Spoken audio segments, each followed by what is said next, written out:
And hello everybody and welcome back to Iron Fist, your unofficial Scottish Tekken podcast. Hope we're all having a good night. Thanks for tuning in. Getting ready for another nice episode. It's good to come back within 2 months instead of a big 3-month break or whatever like we usually do. But either way, glad to have you all back. Welcome back to the show. Ban, how you doing? What's happening? I am delighted, bro, with the new patch. We'll move on to that a little bit later on. Your thoughts on Heihachi and how cool he looks and his effects and everything. I know you're a big fan, so you'll be grasping to talk over us about it, how much you love it. So thanks for joining. Welcome back to the show. The Dusty, how you doing? How you doing? You alright? Good, man. Thank you for coming back as always. Absolutely, man. We'll be talking about your little away day to Newcastle last week soon. Oh yeah, for sure. Welcome back. Have we changed the slide? Yeah. It's still showing. As mine's buggered. The preview might be up. Like the stream can definitely see us. Like unless I'm bugging, the stream can definitely see us. I was like, what else going on, man? I'm assuming just it's PNG. I was like, what's? I was like, introducing thingies like the PNGs just sitting. Oh shit, the preview might be cooked. I don't know. I might have to refresh. That's cool. I'll chill. Right. I was just curious. That's all good. Welcome back to the show, Jack99. It's been a bit. How you doing? Yeah, I'm doing fine as always. Good to be back. Look forward to talking about things in Scottish Tekken and our trip away to Bristol. It was a really good trip. Looking forward to talking about it. Thank you for coming back. And last but not least, welcome back to the show, Wezzers. How you doing? I'm doing good, man. Thanks for having me back on. Just looking forward to hearing about all the away trips for the Scots guys. I won't be long until you're away, man, spanking everybody. I've been telling everyone. Aye, man, definitely look forward to try and get to more events. So. I prepare those fucking cheaps are getting clapped. As long as you're spreading the word, Jack. As long as you're spreading the word. As long as you're going to spread them, man. I'll do that. That's easy. You know, like how they send Raditz at the start of Z is like a warning, and then that's it. Yeah, like we've went and just been like, oh, the Scots are coming, so in the future, just in case you're prepared. But yeah. Aye, man. And from that take over the country. Oh man, from that lame joke. Sorry, guys. What are we talking about? It's been a long week. I'm sorry. Tekken players lagging, never. Our apologies, man. Right, okay. Live in the middle of nowhere. Okay, straight away. You hit up your beamer, Greg. It's warming. It's warming here, bro. It's warming here, bro. Point it out, make it worse. Right. Anyway, right. Straight on to the first topic of the show. We've had a lot of events recently in Scotland and around that we've all attended. First of which was the last dojo in Scotland for this Tekken World Tour season, which I want to say, I think all of us were at actually. Yeah. Nice. Okay. Yeah. Oh man, it's funny thinking. This is like a couple of weeks ago now, but we had another dojo at our usual venue in Edinburgh, RDE. Nice, and yeah, it was a pretty standard event. I think ran really well, ran on time. It's so funny, like when you're coming to these events, you're organising them, you're like aware of like timings, like how many setups we have, and like worrying about all that stuff. And I think we got through the main bracket like so quick to top 8. We're like, oh, there's no way it'll run over like it did last time. So I think the last tournament it ran to like 11:20. And we're like, oh, that won't happen again. Lo and behold, winners finals, losers finals, and grand finals ran down to the wire to the point where we were about as late as we were in the previous events because they were just that close. But just taking over the bracket here. Just a lot of results you wouldn't expect to see. Adamuso went on a really strong run. He was the only Edinburgh rep to make top 8 as far as I know. So how did we all feel about our tournament runs? Pretty kind of what we expected. Maybe not what we wanted to do. I don't know. What do you think? I keep losing against this really good guy. twice in a row. This guy, the guy who's looking like an Eskimo, and in here, this guy keeps tanning my arse. To be honest, I feel I could have played much better at RDE, man, than I did. I feel like I watched it back actually today because the VOD was posted today on YouTube, wasn't it? I watched the top 8 back today, and I was like, man, watching my game versus Eunice is very, very fucking painful. Just dropping random shit, man. Like hit a move against a wall, go to do down back 1+2 with Brian, and just like doing a jumping punch, and like, oh, what the fuck, shit like that, missing punishes and stuff. But I mean, otherwise, I think I did well against a few of the top players, so still great. You became one, man, without a doubt. Appreciate you. Bye. I was talking to... I was going, or no, sorry. No, I was just a quick note. I can't remember who I was talking to about tournaments recently in Scotland, but they were looking over the brackets, and you're like, oh yeah, Ban's gatekept you like the past like 3 tournaments. I'm like, yeah, he has. Didn't even notice. But I think that's twice I've been gatekept from top 8. I think it was MIG, and now Edinburgh have been gatekept from top 8 by Alistair, man. Too strong. Building up a rivalry. You beat me at the last Edinburgh though, Greg. You fit me. Did you fit me in losers, or did you? I fit think me maybe put you out to I get. think it was- I think you came fourth, that maybe. was the famous. That was the famous Greg Popoff. Oh, Started the key charge, man. That's how close. Oh, That's how yeah. close it was. I was hyped, man. I had to show, you know. You were key charging on your away days as well, creating enemies. I ain't got only key charged once, but yeah, I didn't. You did, and that was funny. You keep charged I me as loved well, it. Greg. No, Don't forget that. in Bristol, but yeah. Nah, Oh, yeah. yeah. I did. I may have a key charger as well, but it's all love. It's just I'm just excited about winning, you know. The Greg's yeah, now. I don't like to think so, but it's becoming a bit of a pattern. I need to maybe stop. I've actually Celebration noticed dance. it seems to be an Edinburgh player theme actually, because Big Adam Musso was doing some key charging as well. So that's just dirty tactics from them, I think. We're a passionate community. What can I say? Yeah. Aye. Now, speaking of Adam Musso, man, his run was very strong. Got all the way down to 5th. I think he was saying that's his best result in Tekken 8. Really well played. I think because he was playing a lot large like he did in T7, but recently I think he said this was his tournament debut for Claudio offline, and did really well for him. And actually, I think if there was a theme for this RDE, it would be tournament debuts for a lot of people's like different characters. Because we had Adam playing Claudio, we had yourself, Eunice, with the Law, bringing him back, and Jack, we had you with the Reina. So We won't talk about mine. Don't talk about mine. What was it? Just forget that happened, man. No, I remember that. One and done, man. I came to Edinburgh as a Fina, bro. Oh, I forgot, but yeah, well, yeah, there you go. That's part of it. Yeah. You're just too intelligent for the character. You can't face roll, man. You know. So it is. You know, you can't. You don't want to downplay your mind. You know, you've already got to this caliber with large. You know, don't want to hinder yourself. Yeah, definitely something that'll be forgotten, thrown away. So how did we feel about playing our new characters in tournament then? Well, yeah, I was motivated after it. I had Adam Musso obviously created the upset, and then I played him to get into top 8, and then that game was really one-sided with my arena against him because he picked large game 1. So my thought process was people like, you know, Wesley, Ban as well, and so on. I'm kind of struggling a wee bit with Jack because Jack isn't so good in this game at opening people up. He's a lot better just like with punishment, or keep out. So I was like, right, I need a character that can kind of snowball. So I've been loving Reina. She's, you know, super cool design. So I was like, right, and those kind of play styles where people are like solid, I'll pick Reina into them. And then against Adam Musso, I don't really have much experience against him, but I do against Lars, and I'm quite a competent Lars player myself, and obviously Wezzers plays Lars a lot, so I was like, right, I'll pretend it's Wezzers in my mind, and I'll just play Reina. And then, yeah, it was just, I was quite good for me. But then, yeah, I'd done real well against Bolt as well, like the game after.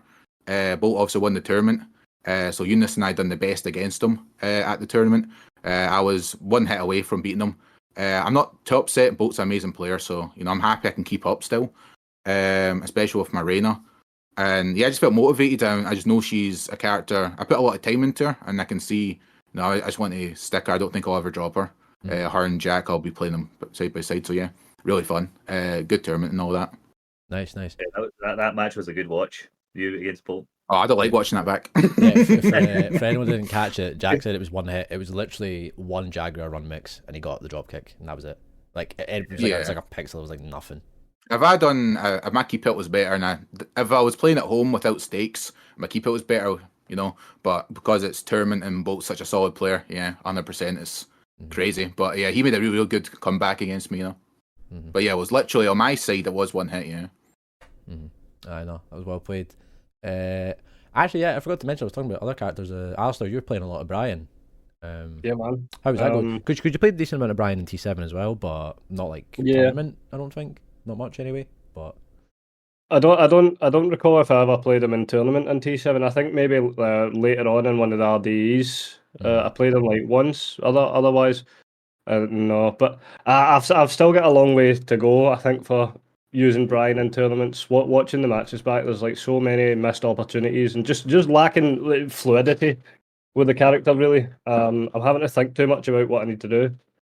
And then there's things like taunt. Like I tried to set up taunt like so many times in every set, and I just wasn't as confident. Like kind of like Jack was saying there, because there's stakes and stuff to it. I was just pissing it out, not finishing the taunt before throwing back fours out, things like that. Not jet upper and spring kicks, things like that. It's just not baked into me as a Brian player yet. So I think I've still got a ways to go. But I might pull him out in Nitromania.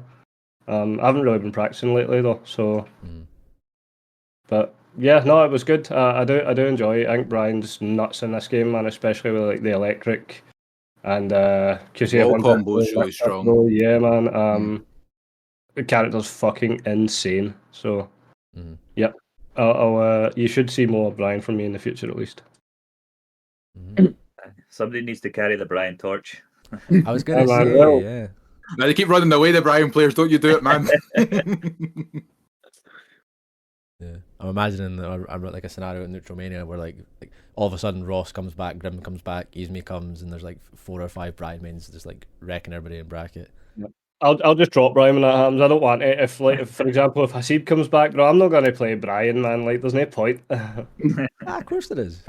No, man, you can't be like in a situation where Hasib's there and he's so fluid, bro, and so just as perfected, right? Especially taunt stuff and that. Like, it's embarrassing, man, being second best to that. I think. I feel that about when I'm playing Golden Boy. Like guy doesn't go to locals or like tournaments that much. Whenever he does, he's like pulling out like micro dash combos. I'm like, all right, well, fucking okay, that's fine. I'll just stick to doing forward 4 and Demon Paw, and that's it. But yeah, I suppose lastly, Eunice, you've all played a lot a wee bit, like a lot of the tail end of T7 especially. There's a few offlines you pulled them out in.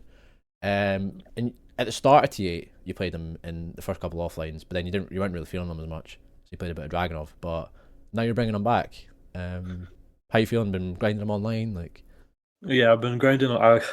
After VSF, I just kind of like I just felt like I wasn't playing Dragonov the way he's kind of meant to be played. Like, you know what I mean? And I felt like Law was just kind of. I just wanted to try Law for about a month and see how it goes. Because I was watching Malgu play. I've been watching Malgu play a lot since then. And I thought, man, I'll give this character a try, see how I feel about it. I says to Bolt the night before the RDE, I says, I'm going to pull the Law out for the tournament. He goes, you should see how it goes. And so I made a point of the whole tournament, right? Before I went. I said, all right, for this whole tournament, right, I'm not going to try to win. I'm just going to try not to get mad about anything. Even if I play Wesley, I'm not going to get mad about anything. I'm just going to live with it. I'm just going to do my best to live with it. That's it. And for some reason, it just worked out for me really well. I just, like, whenever something went wrong, like, I dropped a bunch of combos against Gold, a lot of combos during the tournament. I just said, all right, fuck it, on to the next one. We'll see what happens. If any bullshit happened where, like, the characters were just doing something that I just couldn't do anything about that annoyed me, I'd just be like, okay, cool. It's whatever. We'll move on to the next one. And it was more mental that just really helped me get through that. And playing Law just was just so much more fun for me. And I'm kind of glad they made the DSS so much. I want to say accessible. Let's go accessible. Yeah, you can rely on it more, you know. Yeah, exactly. Which is, I feel like, is how they wanted us to play the character. They wanted us to go into crouch dash, wanted us to use more DSS. So I tried to utilize it as best as I could, and it worked out for me better than I thought. To be honest, I didn't think I was going to get all the way through. I thought at best I could probably do top 5, maybe top 8. Sorry, maybe top 5. But it worked out for me really well. even though I got a lot of misinputs, especially like when I was about to kill Daniel in the winners bracket, and he was on the ground, and I was trying to do up forward 1-3, which is a high low, and he he jumped instead. The character jumped instead of doing the up forward 1-3. I was like, oh crap, I'm screwed. But then it just worked out really well after that. Yeah, man. Especially if you look at the bracket, I'll just hop over to it for a second. Like like you say, the run from losers beating Adam and Alistair and the 3-2, and this is where the 3-2 gauntlet just happened. Where like each set was just on a razor's edge, like both times. And it was crazy to watch as well. Cause I remember thinking like, oh, we'll get wrapped up pretty early, and then just everything just went down to like the wire. Yeah, the thing is with Law is like, even though he is a lot more accessible to use in this game, you still gotta. It's up to you to just kind of make him work. You can't just do whatever you want and just like you could with Dragonov. Like with Dragonov, you could do whatever you want and just play him however, and opponent just kind of had to deal with that. But with Law, you kind of have to make him work. Because people are ready, like people don't want to get slide. People don't want to get slide in this game, and they're scared of it. And DSS, a lot of people know it's like sidestep right duck against the stance. So it's like you got to make things work. You got to kind of read your opponent. You got to and that was the toughest challenge, kind of just making them work to the way I wanted to. Well, I think you're definitely getting there. Like you're already matching your performances with Dragonov in terms of like placements in tournament. Like you 3-2 like grand finals. I want to say you probably went to final round as well. Like it's not far off at all. I was proud of that. I was actually proud of that for real. You done real well, man. And you don't want to. I feel like a lot of people with Dragonov might crutch themselves. Like when the character's gone, how are they really going to do? Like when that strength of a character leaves. So we're playing Law, who is high tier, but you're still playing a lot of core tech, and you're only going to benefit as a player. Exactly, yeah. That's true. That's the thing about playing top tiers is like, and really easy ones at that, is that you kind of have a bit of a crutch, or you're kind of carried in a way. To be honest. Yeah, like Elisa players is like the most common one known to man. Like name an Elisa player that can break 10 grabs in a row. There probably isn't one ever. So it's just, one of those. I couldn't back to people what they want to do with the game, Took me 3 years to learn how to break a grab. Well, at least the player's still trying. Those 3 years. I'll be devil's advocate. Not all Lissa players, but yeah, there's definitely a point to be made about like maybe like only playing like one like top tier. Maybe if you've not even played them in a previous game, but you're just playing them for the sake of it, and you're maybe not like building up every other attribute you could as a Tekken player. Maybe I don't know. Yeah, not me though. I play the same card I played last game, and he's fine. He's good, but he's fine. So there's no need to talk about balance or anything. So quickly moving on from that. I would like to talk about balance. I could talk all day about balance. Well, we can talk about. We'll be talking about me crying. What have they done to my character? Yeah, we can talk a wee bit about like, balance in the general direction of the game. I know a few of us are itching at the bit to talk about that a bit later on, but we'll get through the tournament roundup, then we can talk a little about that. So Edinburgh, great tournament. Congratulations to Bolt on winning. Very, very close games. And the last dojo in Scotland. 9 frame shove, by the way. 9 frame fucking shove. Tell me about it, man. Back 3, God, man. Any lift, Bolt just hits that button. It's like, nice. run up and giant swing, and I hit the wall, and now he was like fucking 60 yards from the fucking wall. Yeah, King's definitely a character. I'll tell you that much. No, I'm glad one of us are playing him. Like, I'm not even kidding. Like, yeah, I'm glad Bolt is playing him because you gotta use him, man. We gotta get used to him as well. Like, thank God, honestly. No, like, see, now that I've played Bolt so much with King and stuff like that, I'm really I'm comfortable against any King player that I play. Yeah, I'm getting close to that as well. I'm getting a bit more comfortable. I'm not the best against matchup, as you can tell by the past 3 or 4 tournaments I've entered. I've all lost to King players, but yeah, I think it does help. Like, it's one of those. I think that's something we were maybe guilty of seeing in T7 late games. Like maybe we didn't necessarily play all of the top tiers, or like we didn't have somebody who repped a lot of the like higher tier characters. Maybe it's because Scotland's a small country, man. A lot of people like dismiss this, which I don't get. Like I mind seeing a post about this isn't shading any other scene. I love every scene, but they were talking about another country, and they were claiming it's a small country. When you look at the population, it was more than double of Scotland. And I'm like, what are you talking about, man? Like, just we've done very well for ourselves. So like, Big Yin getting over 100 entrants, and same with Migs as well. But I don't think it should be dismissed when it comes to like our variety in characters. Like, we're exceeding expectations by how we do and how we can keep up as a scene for sure. So I think that's mainly why we don't see like a lot of people tier hooring and stuff, because we are a smaller scene. But yeah, it's cool that some people are going to the dark side, picking the high tiers. But yeah, it just helps, like you say, it's like it helps practice for like other tournaments like majors and VSF and stuff. Oh yeah, like that. Just like you get the. I encourage you, apart from Dragonov, pick anyone. Pick anyone. No, I'll look at you fun if you pick Dragonov. What you saying, Wesley? I've seen our two drag mains have moved on. Damn right, thank God. Seen the light. For me, I've seen the golden sunshine. Do you know what the thing is? The funny thing is, like, seeing the only person I was going to play Dragonov against in that tournament was Wesley. I was not ready to play Law against Wesley. I was not ready for that, because that's the only condition I had for myself. It says if I play Wesley in a bracket, I'm not playing Law. I just can't do it right now. Well, I hope for that matchup one day, Eunice. You're traumatizing people, Wesley, man. You're the reason I was looking at options as well. I was like, what did I do different? I was like, man, because I can try and win with Jack, but I just don't think it's the most like consistent way of winning. I should look at other avenues, and then I started exploring. It's because when you're playing against Wesley, right? It's like you're trying to gain control of the match. You're trying to take it away from him somehow, but he keeps getting it back. Do you know what I mean?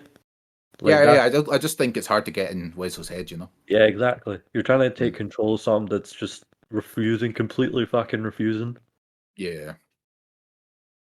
Oh well, only compliments, Wesley. Thanks, guys. You get no love from me.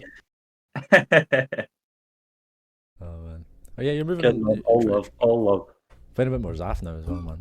I can't wait for Oktoberfest or whatever the next offline is going to be. Everybody's going to be playing fucking like characters we've never seen them play before. It's like a complete random select. Yeah. I'll show you who the largest Scotland is. Bring him out. Aye, so this was a wee bit after. I think actually this was just last weekend past. We had the second edition of Penta's Bout. Oh shit! Ryan running his online tournament. Decent turnout. Don't think any of us were able to make it. Well, I think there was only 6 people in the end that managed to turn up. 6 heroes. Yeah, six champions of the scene, man. Yeah. Damn right. Including Ryan. Yeah, I'm confused. I feel like I watched a bit of it, and Ryan was in grand finals, or am I crazy? Yeah, so he took Chizzy's place. As many people didn't turn up, he thought I'll just take one of their places. So he was running as Chizzy. Oh right, okay. I was like, man, Chizzy's on a run. I've not seen Chizzy play T8, but yeah. No, I know that's. Cool, that was a 10-man tournament, and that's what 1, 2. That was 6 people that didn't turn up, bro, for his fucking thing. Damn, bro, 6 rat bastards. I don't know who they are. I wonder who that was. I hate those people. I didn't sign up in the first place. I didn't give them false. Imagine fucking wasting our wee fucking precious Ryan's time like that. By the way, would not be me. I'd never do such a thing. I'm a community hero. I've been around longer than all of you. All right, so that's what I'm saying.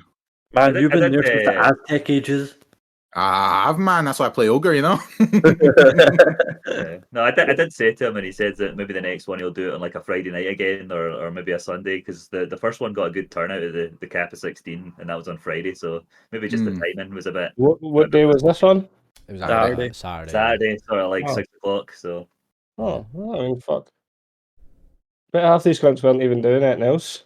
Man, well, I was, but we'll not get into that, I had prior commitments. I was busy. Oh, you did sign up? Oh, Andrew, oh my god. Aye, man, I felt rotten. I didn't sign up. Ryan was on my case. I was unable, but definitely. Man, I'd have gotten your ass for like not showing up. I know, man. I'm a rat, but I'll make up to Ryan for sure. I'll fucking sign up for the next one, and I'll be there, Ryan, bro. I hope you're listening. Aye, right, man. Don't rely on this guy. I'll be there. He'll be in his igloo. Me and my Brian gonna be there, bro. Promise. The Friday before Doubt it, man. Neutromania. How Aye. about that? Imagine the That warm-ups. would actually be alright. It'd be like a warm up, but yeah, I don't know. See what it says. I'll speak to him later about Yeah. it. But no, wait, we always appreciate more TOs in the scene. Thank you, Ryan, for hosting the wee tournament for the Scottish scene. Good to see Ibra and then taking it. I think he's been saying he's wanting to be a bit more active in terms of tournaments again. So we should hopefully be seeing him at a few more offlines. Maybe Oktoberfest. I think probably. I don't know that. I don't know if whether we may make it or make. Jesus Christ, man, it's so late. I'm sorry. Right, just read. Yeah, he might be making Neutromania. We'll see. But yeah. If not, he is scared of me. All right. That's Nah, all I'm going to say. Anyone not that's showing. some name for an event, Neutromania. How the fuck has no one else ever came up with that? I don't know, man. They're sleeping.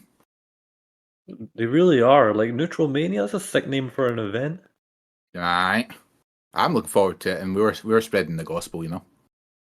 Yeah, I need to change my username on Tekken 8 to Neutromania. Come to Neutromania.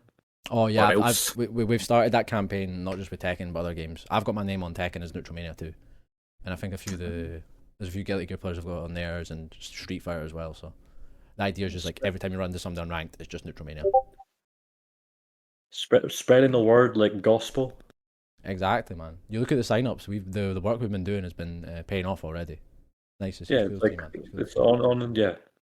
What Honestly, number is it at now? doing God's work, We're spreading the word. I think we're almost at 90 for like every game combined, but Tekken's at like That's really good. 45 already.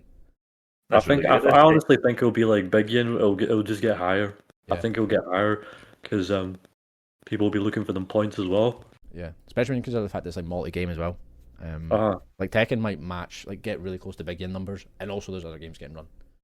It's like free spectators as well, right? Yeah, spectator. That's really appealing, and it's not costly to sign up either, so it's definitely like worth it. And even Glasgow, if you're like traveling from afar, it's not expensive to be there. Like it's not like, let's say, London. London's quite dear to go to a tournament. Glasgow doesn't have that at all. Yeah, and the fact it's a one-day event makes it a bit easier as well, like you say. And if people don't think the competition's high or worth it, the prize pool's looking nice, and I can guarantee most people think like that aren't going to get into the top 3 anyway. So, you know, prove us wrong. It'd be cool to see.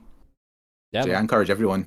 Yeah, and especially like you mentioned in terms for EU Cup, people will be wanting to chase points, so the avenue's there. Like I think, yeah, I don't want to call it, but I think we will definitely get quite close to the upper tier. Like I think the highest level is like, is it 90? Like TWT, it might be less actually. And even if it's less, we're probably gonna hit that as well. So, I think 90 is doable. oh yeah. Like especially like you consider the fact it's still 2 months out. Like it's inevitable that these events always have their sign up surges like the last like 2 weeks. Everyone sees like, oh, an event's like 70 odd people. Yeah, I'll sign up, and then yeah, no man, I'm looking forward to it. A few more things in the tournament wrap up. Just quickly go over. This past Monday, Giant Attack Dundee held another event at their locals. I think as you'd expect if you had just a local with the Dundee people, C taking it in the end. Congratulations to her. I assume Melissa, probably. I know the VOD's just got put out today. I'll need to check. Yeah, I saw the VOD. Elisa. Yeah, there was a new Claudio player, right, in grand finals. I think was it Claudio? Hungry Box. I think so. Yeah.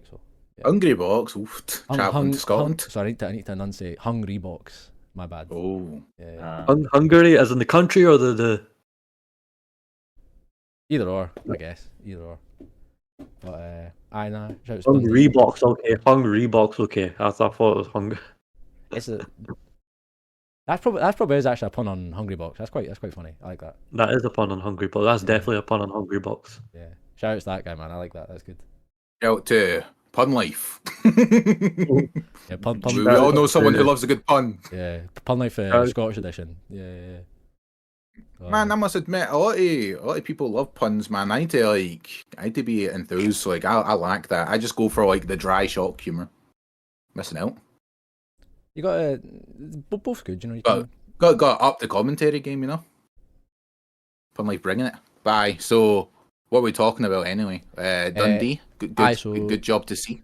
Yeah, Dundee, nice local. Always good to see scenes running Tekken. It's the warm up for October. Actually, I suppose we can just segue into that now.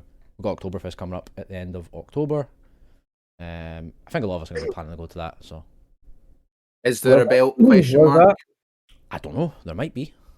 Right. It was just a wee. It was like a regular like what am I doing? It's like a wee trophy last time. It wasn't a belt, but if they have a belt coming back this year, you never know. Could do. Where's Oktoberfest? So I think they're holding it at the Abertay Uni in Dundee. Is it Abertay? I can't remember. It's one of the uni buildings, I think. But yeah, building of Abertay. Yeah, it's Abertay. That'd be a fucking belt, bro. What a belt? October 20th. I know if Leslie's going, alright. That'll be around his waist, along with a few other things. Alright, bro, I'm not scared of Wesley, bro. I've learned to stand up. Do you want a belt? Do you want a belt? Aye. Go And to I'll Primark then. gonna get Go it. to Primark then. Nah, man, I'll be going to fucking, what is it called? Giant Attack in Dundee, bro. I'll be taking that shit. Is that what it's called? That's No, the Oktoberfest. that's the Yeah. local, but the bigger event's called Oktoberfest. Yeah. Oh, fuck, aye, right. Oktoberfest, bro, this Sunday. Sunday Literally... Carry on. No, what were we saying? I was just going to say I literally come back on from holiday on the Saturday, so it'll be just straight into Oof. Oktoberfest. Ah, see, Oh, that's the yes. classic though. No practicing to win the tournament, you know. Yeah. Looking to run the usual. Aye, so that's coming up. Somebody more important than us, Eunice. Who? You're on your phone. No, Excuse me. I'm kind of dancing about everywhere. Like we usually do, like the events that have happened and the events that are going to happen. But since we talked about Oktoberfest already, and we're mentioning Neutromania, as you can see, man, the numbers are getting up already, almost at 90. We've got a lot of invaders coming up, man. A lot Can of, you say the Vince McMahon welcome to Neutromania voice? I need to Not right now. I need You can practice. practice for the day, all right? I'll get practicing. I'll get practicing. They'll have a microphone in the venue, you know, and then you can take it off like whoever's hosting, and then just scream it down. I like that. I liked what we'll go into it in a bit, but I liked what Joey TCB done for us at Bristol. Yeah, The announcing, yeah, that was yeah, hype. I That mean, was so cool. Yeah, we need to work on player intros for whoever makes top 8 in that. Oh yeah. And the other Here event. comes Wezers with the biggest nuts. It sounds so stupid. Everyone who doesn't get the parish is like looking like what's going on.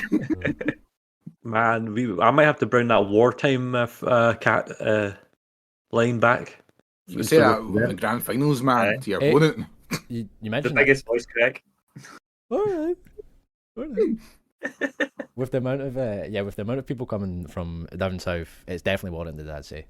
Because It's almost like the South just rose up and decided they wanted to challenge us, and it's like, I know. well, fuck it, I know. bring it, you nerds. yeah, Southwest Tekken are like almost outnumbering a lot of other scenes in Scotland. It's kind of crazy. Like you see a lot of rep like Alex Noon, Dakar Knight. I think CSC was on the other page. Joey as well. Yeah, Joey. We've got NBA contingent coming as well. Brutalist J Sam and Icarus, Punlife, Is Ebot. Sparta coming from Beeham? Sparta is, yes, coming. I chew it's coming. What about Cup of Noodles? I don't think he's not signed up yet. I think he was interested when we Yeah. were talking to him. So Yeah, he is, and so is Pun Punch as well. Aye. I don't think they've registered, but yeah, they did seem really keen. yeah, a lot of really strong players that were at Sodium Showdown are definitely keen from. My arch nemesis is. Yeah, So aye, looking good. aye. Good shell job from yourself and me. You try Oh, to yeah, push this thing we're- out. Yeah. We're gangster, handshake. I can't even speak. I'm doing a you. I'm telling everyone about the scene. Yeah, it's the equivalent exchange. Like we came to see you, so if you want to come up and see us. Oh yeah, You seen what our level's like, those sort of people. Yeah, Azar as well. I didn't expect I didn't know if Azar was coming, so I was quite surprised when I seen him sign legend. up. Yeah. So, a lot of strong players coming. We're gonna need to get to practicing so we can defend the turf. But, Aye, for sure. I have faith in us being able to do it. But yeah, now I look forward to that. Neutromania. We've still got 2 months.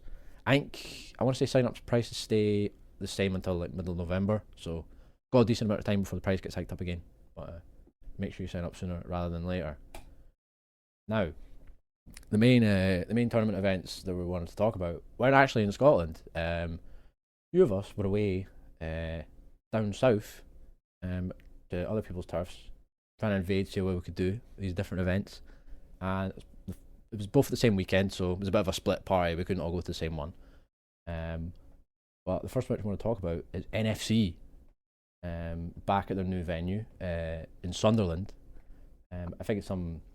But from what you can tell us more about, but I've heard it's some like esports venue. Yeah, This might be really cool. It's an esports building, pretty pristine and clean. So many setups around and everything. Like fantastic building. And even signing into to get in was very sophisticated because they had this wee machine, right? And they take a photograph. The machine takes a photograph of you, and then you put in your name and stuff like that, and it prints it off, and you just hand it, and you just put the sticker on. So it prints out a sticker with your ID on it, and you put it on. And it was an amazing venue. They're pretty really decent venue. Easily accessible, and it was pretty close to the metro. No, it was pretty close to the train station. Pretty close to like 5 minutes away. Walk. Yeah, because they're not. It's not quite in the middle of Newcastle. It's in Sunderland, so it was still quite accessible despite that, right? Yeah, of course, still very accessible. And from Sunderland to Newcastle only took like 20 minutes or something, half an hour. Okay, so definitely a viable event for people who are traveling maybe from outside of Newcastle like us. Yeah, for sure. Easy to get there. Yeah. Nah, I'm sad I couldn't have joined you, but we'd booked so then like a few months in advance so we couldn't come down since it was the same weekend. But yeah, originally I was planning to go with you as well. Fortunately, I couldn't make that one. But so how do you feel like your run went? So second place overall, Phantom and Grand Finals, right? Yeah. Again, the thing is, I was a bit nervous because like I don't know how long. I didn't know how I was gonna go. I figured just give it my best shot. First game went pretty smooth. Second game, what happened was I was playing against the Leroy player, and I thought down back 3 from Leroy is like -13, right? And it is on paper, but the thing is, if you try to punish it, they do the parry option, and they could pretty much invalidate the punish entirely. I kept trying to. I blocked all of them, most of them, and he kept doing the parry, and I just kept falling for it. And it just turned into a whole once I messed that up, it turned into a pressure situation for him, and it just got worse and worse for me. So then I was like, okay, I lost that one. So I had to just move on to the loser side, and from there it was first 2 games were kind of smooth sailing, and then it was against Elroy, which I thought like his Eddie I think he got better as a player. I thought he was going to do more power crushes with Eddie, but I was like he was kind of lenient with in fact he didn't really do them at all. So I was like, all right, and then I was worried about Degenerate the most. With his Leroy, because I've played his Leroy, he's quite good actually. But then I would see this one for the Leroy now because I was so mad about that stupid low. So I thought to myself, I was talking to Phantom about it, and I was like, listen, how the fuck do I deal with that? He just says it's a mind game. If you block it, you just gotta play the mind game. I told him, I says, fuck that, I'm just gonna low parry the thing. I could see it. Why not? Why the fuck can I just not low parry it? So I ended up just anytime I saw it. Degenerate do it, I just said I'm a low parry it. I'm not even gonna fucking play this stupid mind game. I think it's fucking bullshit.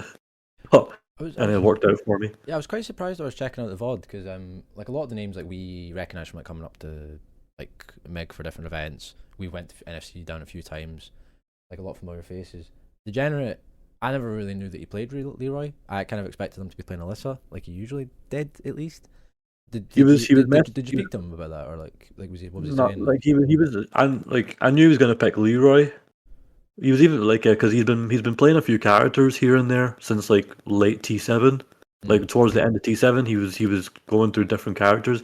Even at this event here, he was playing Steve against a few people. He was actually playing Steve against a few people. He was actually not bad. So yeah, I wasn't really surprised because I seen him do it in late T7.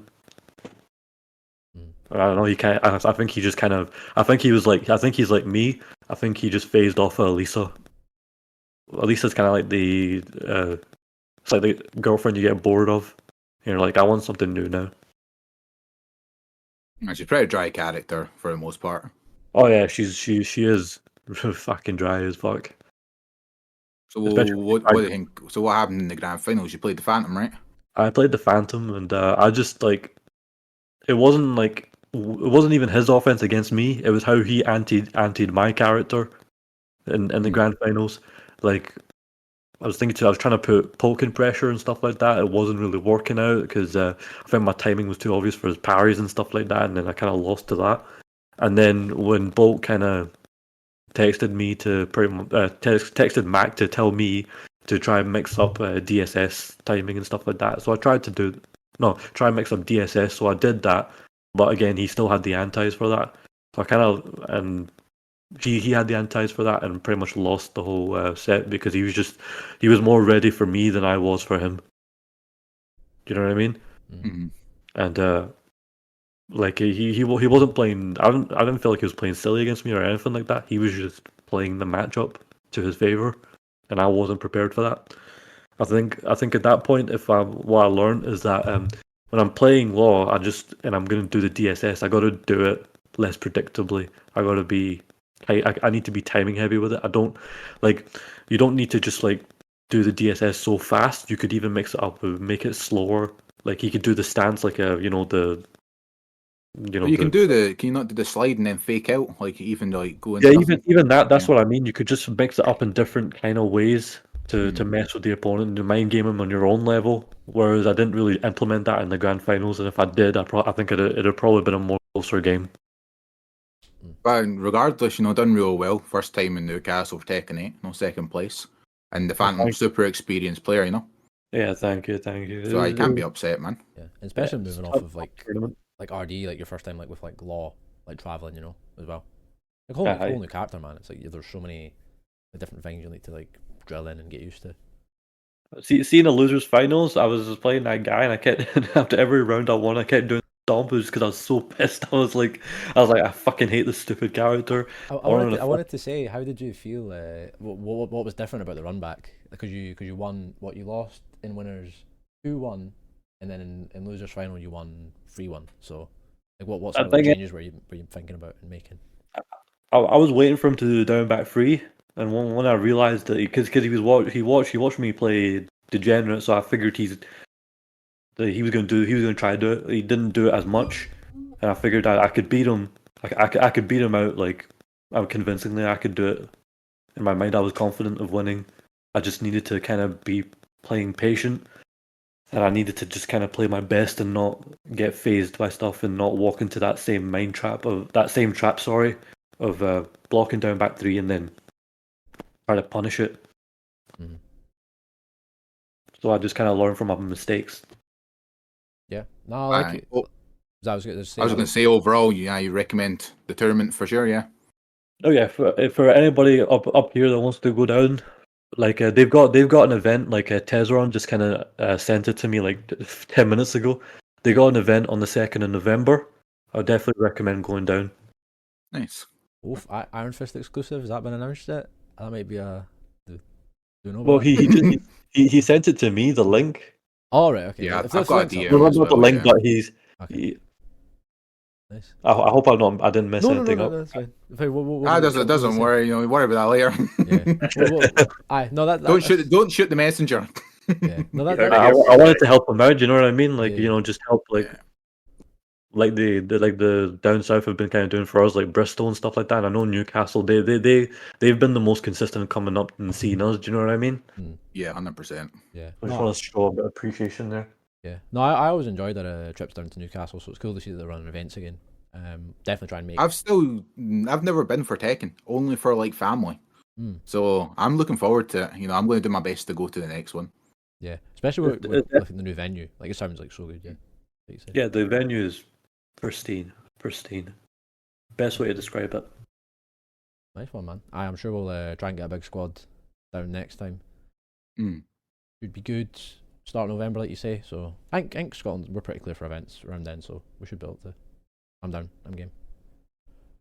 But speaking of squads and events that I definitely want to send a bigger squad to down in the future, we also had our second away day of the weekend, Sodium Showdown. Now, I've been friends with a lot of the Bristol guys for a while. I was actually at Sodium Showdown last year with yourself, Eunice. So I was coming to this one because I knew how good it was last year, and I was like, oh well, I definitely need to go again. But so I asked around, seen how many could make it. I think a few of us were quite busy with a lot of other stuff, so we maybe didn't get as many down as we wanted to rep the scene. But we had yourself, Jack, coming down. And am I right in saying, I think you were saying this is your first time in England for a tournament outside of, well you've been versus fighting and you went to one of the London events, right? Yeah, so when I was really young, when I was 16, season 1, Lewis and I, Divine Tricks and I, went down to London for Spag's tournament, which was Strong Style Qualifier. So we both went to that. That was a good time. I was ran in the venue that Elf used to run their events in as well. It's the famous tournament, everyone's seen the clip where Joe Plix beats Super Akuma and he swings the pad and it scalps Tenfa Ibis in the face. Oh yeah. You know, so that was that tournament. So yeah, I was like a big noob back then as well. So I didn't really know. But my goal with Tekken's always just been to learn the game and to get understanding. So I was down there, I just wanted to, you know, I had friends like Spag who was like, you know, come down, it'll be good. So I was like, yeah, you know, might as well. So I came down and yeah, it was good. It was a great time. But yeah, I wasn't like a player like similar to what I am just now or anything. I was complete like a newbie. So I went to that. I went to a good few VSFs. But apart from that, no, VSF's quite like an investment because it's like, especially now it's 3 days. So Sodium to me was more appealing. Not that I think people should shy away, but it's supposed to, you know, it's a investment of your energy and money and time to go to VSF. So when I seen Sodium, I knew you were good friends with the scene. There's a lot of names that I know, but I haven't really spoken to.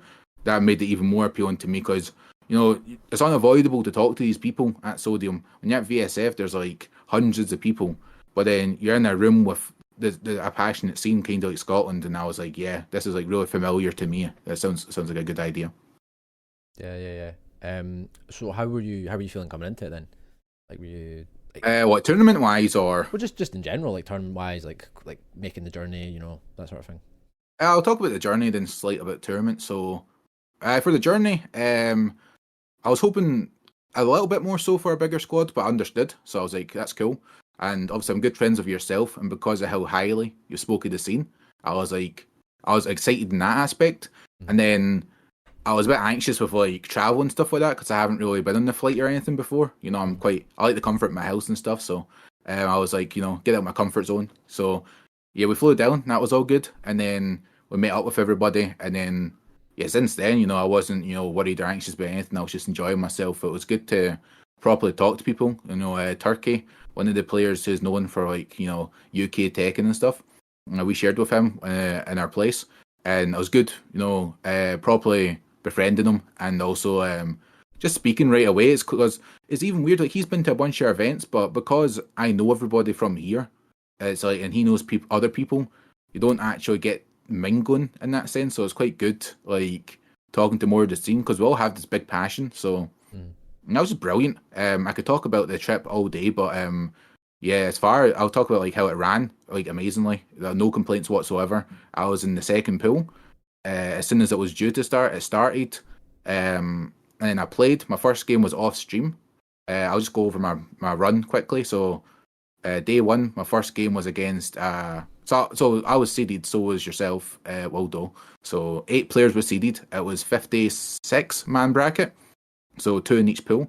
So mine was me, and the other notable player was Cup and Noodles. We also had strong players like Minnie and Alice in my bracket as well. So game 1 I had a bye. Game 2 was against a very strong Lydia player. I think it was both games were final round, but I managed to win with Reina. And then game 2 was the one on stream against Minnie, who's a Jack player. So I was like, I'll just play Reina. I don't want to play the mirror. No point in. Not that I was unconfident, but I didn't want to stress myself out. I was like, I want to try and be as comfortable as I can. I value comfort over anything. You know, I don't have anything to prove as a player to anybody or anything in any regard. And I know Minnie's a good player anyway, so even if I did lose in the Jack mirror, whatever. So yeah, I played that set. First 2 games were close, but the third game I done very well. Took that. Cup of Noodles, again, same kind of thing. He was pretty much should have won, on the cusp of winning the second game. I had a fortunate scenario. I brought it back, and then I done very well last game against him. Then I qualified for top 8, and then Finished what, fourth overall in the tournament as well. So quite happy with my placing. When I was looking at the bracket, I thought maybe fourth or third sounds about right for what I expected from myself.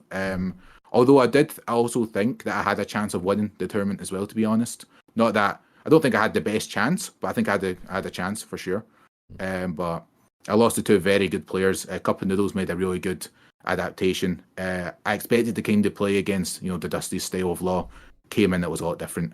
I guess Pun Punch, both the player and the character struggle against that kind of sporadic gameplay on top of King being really strong. It was difficult. And King is also, outside of how strong he is in a tier list, he's very strong against Jack as well. So a bit harder, but I'm happy with how I done for sure.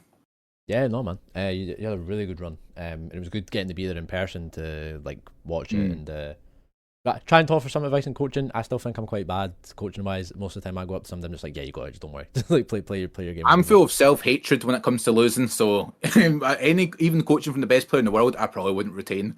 It's like they could be actually give me the download, and I just be like, I hate myself. I can't believe I just fucked this up. What am I doing? I'm so shit. That'd just be consuming me. Yeah, no, it was some hype. It was some hype moments, man. It was good. It was good, especially. I was really grateful for the opportunity from Joey to put me on commentary for your pool, because I got to. Oh yeah, I got to hang. I loved watching it back. Yeah, I got to hang and talk shit with Monster. Love it. Shouts to Jamie, sound guy, man. But yeah, getting to watch your games was definitely really. Same really with fun. the Daconite game was a hype game to watch.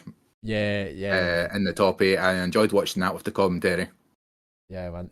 It was I was joking about coming into I'll try not to be too biased, but then even when you're trying to be conscious of it, you just can't help it, man. I think because of the type of game it was as well, it was a very momentum based set. So it's hard when it's your countrymen doing that well. It's you kind of can't not get hype, And shoes on the other foot, I couldn't be upset if they were all getting hype, It's just the way the game goes. Yeah, and it was how the narratives of the games went as well, because against even against Mini.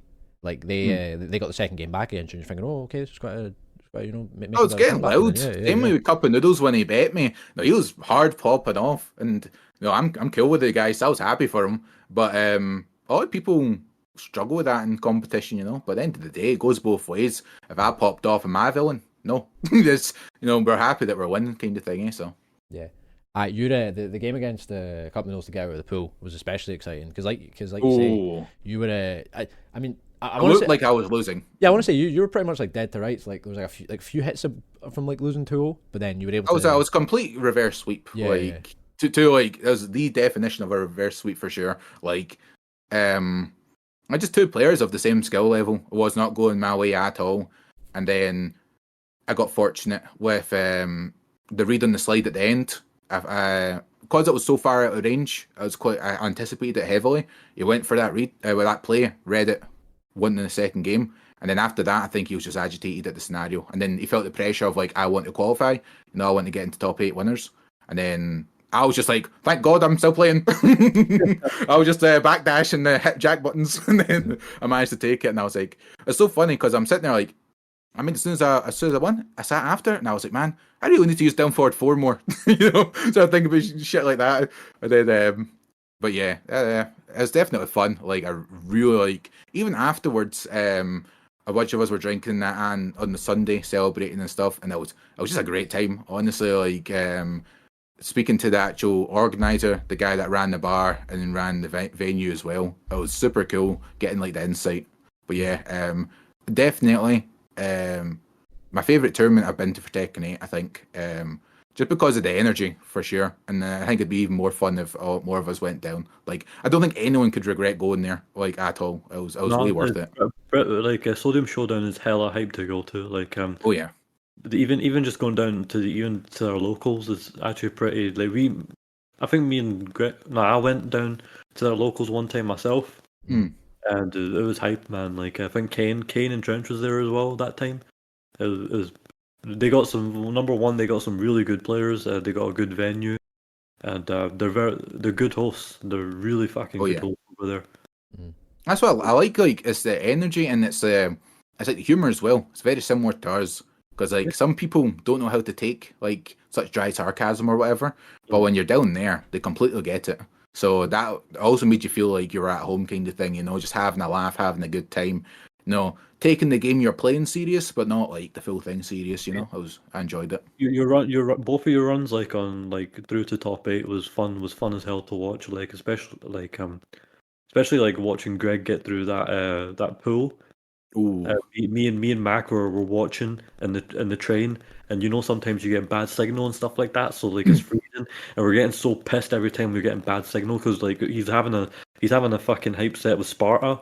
Like, Yeah. and we're watching that. We're like, please, like we're supporting obviously Wildo, right? And we're trying to, we're like, please, Greg, please, for the love of God, win this match. That was that's one thing about it that's good about watching the VOD back is seeing all the support in the chat from like I think when me and Jack were on, it was basically just like a wall of like Scotland like copy past us and like let's go Jack, that kind of thing. I like the boat call me Clutch 99. Yeah. I like that one. That was sick. Yeah, I enjoyed that. It was cool to see that we're all coming out in full force. But there's always the favour's always repaid for any of our players. Traveling. Yeah, nah, it's like you say, because you feel it when it's a different feeling when you're at like someone else's local, and you're like playing games and like maybe there's not that many from your scene like there to support. So you definitely feel the crowd against you a wee bit. Obviously not in like a bad way, but like you're conscious of it still. Oh no, you can feel it. It's just one of those. Like the top players in the world are the same. They go to, that's why the world tour is like so impressive and people do well. They go to an unknown territory and they've got like a bounty on their head. Not that we weren't like that per se, but when it's not daunting, but you can kind of feel it when the crowd's popping off. Like that second game against Mini, I was like, I got turned up. I got to lock in like my hardest, and that that's why I picked Jack. I really wanted to stick to the arena, but I was like, yeah, man, I cannot got to do my absolute best here. Yeah, no, I could definitely feel because they had headphones on the stage, like they were good headphones, but you could definitely you could hear it bleed through a wee bit, and like the crowd was like popping off and that, like especially like both, any headset, man. Yeah, they were getting loud. Like both my sets against Sparta, you could like hear them whenever like he was like hitting anything or like making a comeback, whatever. Like, oh god, I need to lock in, I need to focus. Yeah, no man, you're like you say your run was sick. I was glad I was able to like commentate and watch it, and yeah, no, it was good to be there. Thank you. Yeah, I'm glad we both done well. Yeah, I'm proud both of us made top 8, man. Because I was looking at my pool, I was a bit like, well, I don't know, like maybe if I don't play my best and some of these guys come out to play, I might be cooked. But thankfully, I was able to make it, and I was glad both we did. I'll take the Tekken World Tour points. What's that? I'm 97th in EUS now, so unlucky guys. Yeah, got to step your game up. Yeah, last weekend for points as well. That's something to mention. Yeah. I made a lot of points from that, so that was cool. So yeah, happy days. Bye. Just again, definitely worth a shout. Definitely got that vibe. Watching on the stream, just looked like a class time. Yeah, I'm glad you guys had such a great time, and I'm glad you guys did so well as well. And see, like that feeling that you're talking about, Jack, like when you're having hype sets and you can hear people in the background, and that's such a sick feeling. That's an ego boost when you shut them up too, man. Like I'm not really I don't really care about how I ever doing tournaments. I just kind of, like I said, I look at them and I say, what chance do I have against XYZ? Okay, and I accept whatever I deem as an outcome. So I'm not really like, I really hope I win, I really blah, blah, blah. I just take every game, So when it's going your way and you're semi don't expect it, yeah, it's a great feeling. Definitely a buzz.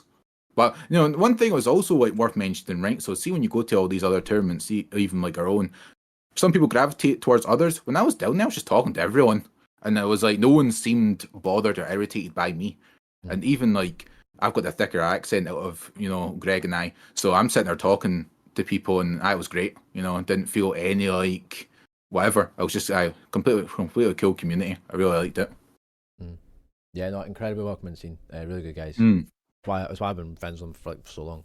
It's such a good scene. And it's like you say, but to circle back to like how well it was organised, like in terms of like the pools and everything, like they ran so well and on time, and like I was shocked when it was my pool time. I went, okay, I'll wait a bit then, and then my game got called 5 minutes later. I was like, time to play, fair enough. Yeah, special shout out. The venue's really good. The Jam Jar. Oh yeah, as all good venues should have, bar within like walking like spitting distance of the setups. We wash our sorrows down when we lose. Exactly. And also celebrate when you make out of pools. Hey, there you go. Oh yeah. Aye, nah, great venue. In terms of like the stage and everything, how it was all set up was really good as well. Aye, and just I'll briefly touch upon like Maron as well. Yeah, we want to know. Yeah, I was because like I say, I know like I'm in SWT like Southwest Tekken, so like I know like, a majority of the names and like who they play and everything. So I was kind of like trying to scout out as much as possible. There was a few changes like close to the day. I think like because there was like some bracket reshuffling and like some people couldn't make it or whatever. So it was like a different name showing up like last second I wasn't expecting, but yeah, it's like you say like the pools were set up in such a way that there was like 3 or 4 killers in every pool that you're like, oh man, if I run into them it could get a bit dicey. So I was coming in like I got seeded, which was cool to see, and in my first game I had Griever, who I think is like a multi-game guy. He was actually in top 8 for Street Fighter, so Josie's got the pedigree for different games. I think he played Josie in T7 actually. I can't You're remember. playing what, Claudio this time round? Yeah, Claudio in T8. Yeah. Yeah, solid games. It was a fun one. And then after that, I was it was a bit of a toss up because I know both Sparta and Mick are really strong. I wasn't quite sure who was going to take it. I know Mick was playing Bears, and then we had Sparta with Asuka. I think he actually played Feng in the game before, so I was like, Yeah, he played Feng as well. Yeah, I think he really likes the character. yeah, I was like, oh god, is he gonna play Feng against me? Oh no, man.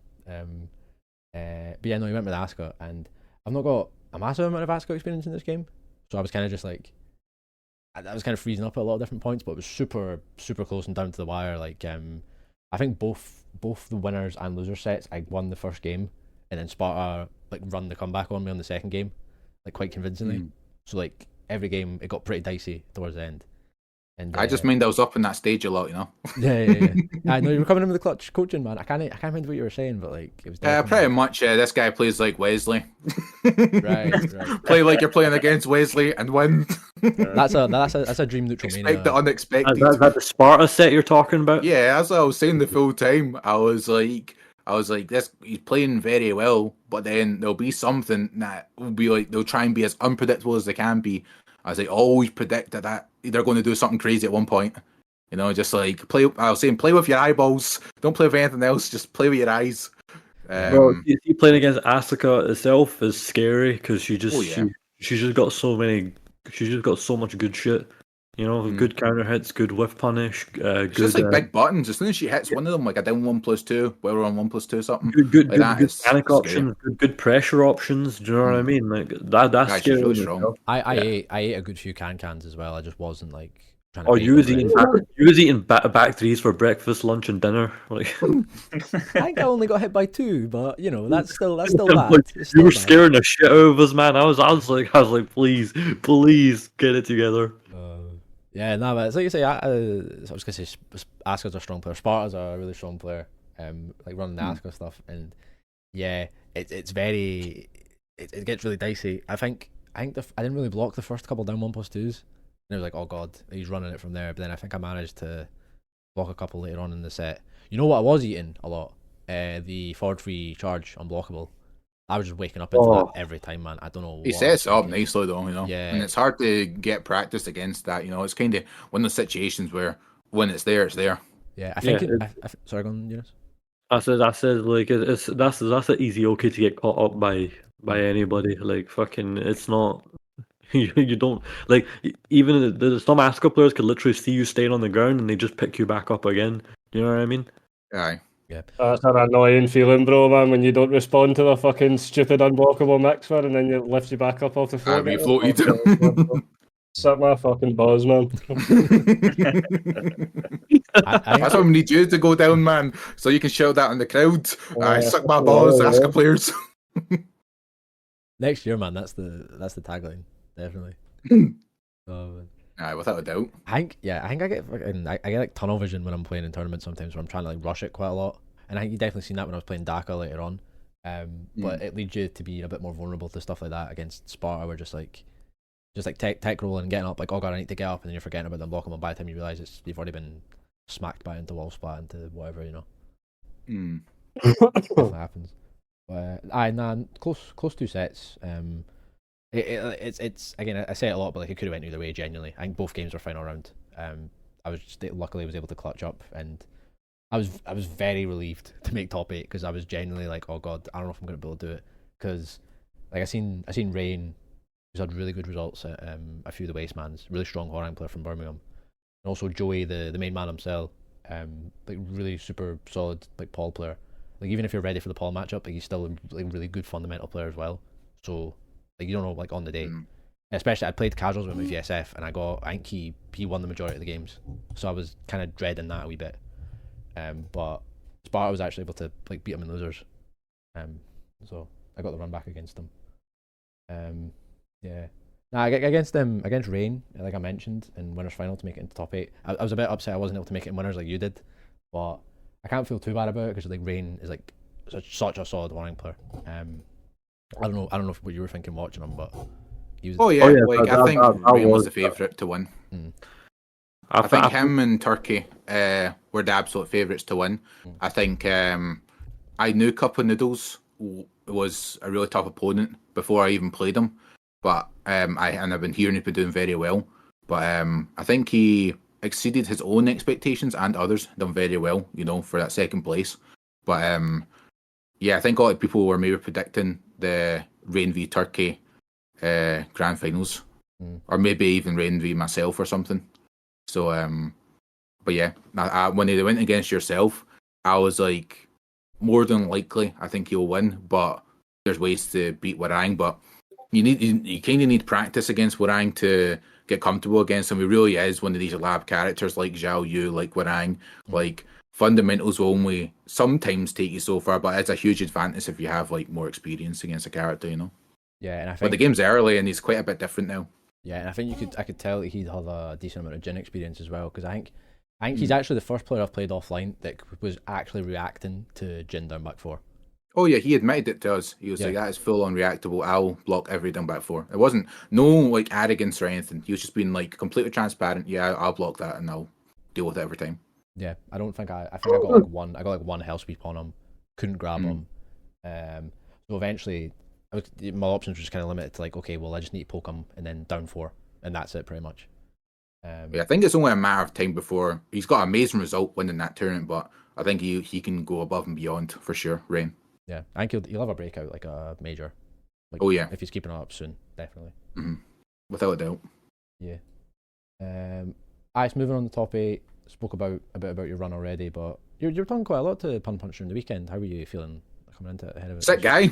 Yeah, he's really cool guy. Bolt told me to look out for him, and then Pun Punch looked out for me, and then they came right up to me, and then just talking away, got along great, and then I found out when I qualified, and I was speaking to him, and I was like, yeah, very happy. I was hoping for the top 8, managed to get in winners. I'd be happy either way. So yeah, I'm just chilling now. And I was saying to him, if you get out and winners in your pool, like I predicted he would, I feel like he was the strongest player in his bracket. It was him or either Monster, the ones that are coming to mind, Calvin as well. But I feel like Monster to Yeah, I think Pun Punch has been doing a lot better than him recently. So I was like, it could most likely be me and you. So it was quite cool to manage to play him. But yeah, King's just a different beast in this game, and he's also strong against my character, and he's a player of my skill level as well. So fair enough. Like I'm not upset about how the game went. Like I got smoked, but I'm happy. You brought it back in game 2. That was quite a good. Yeah, I won game 2, but it was 2-1. So I didn't do so bad. Like I could, not a painful game to watch back. I could watch that back. Yeah. Didn't do anything cringe or anything.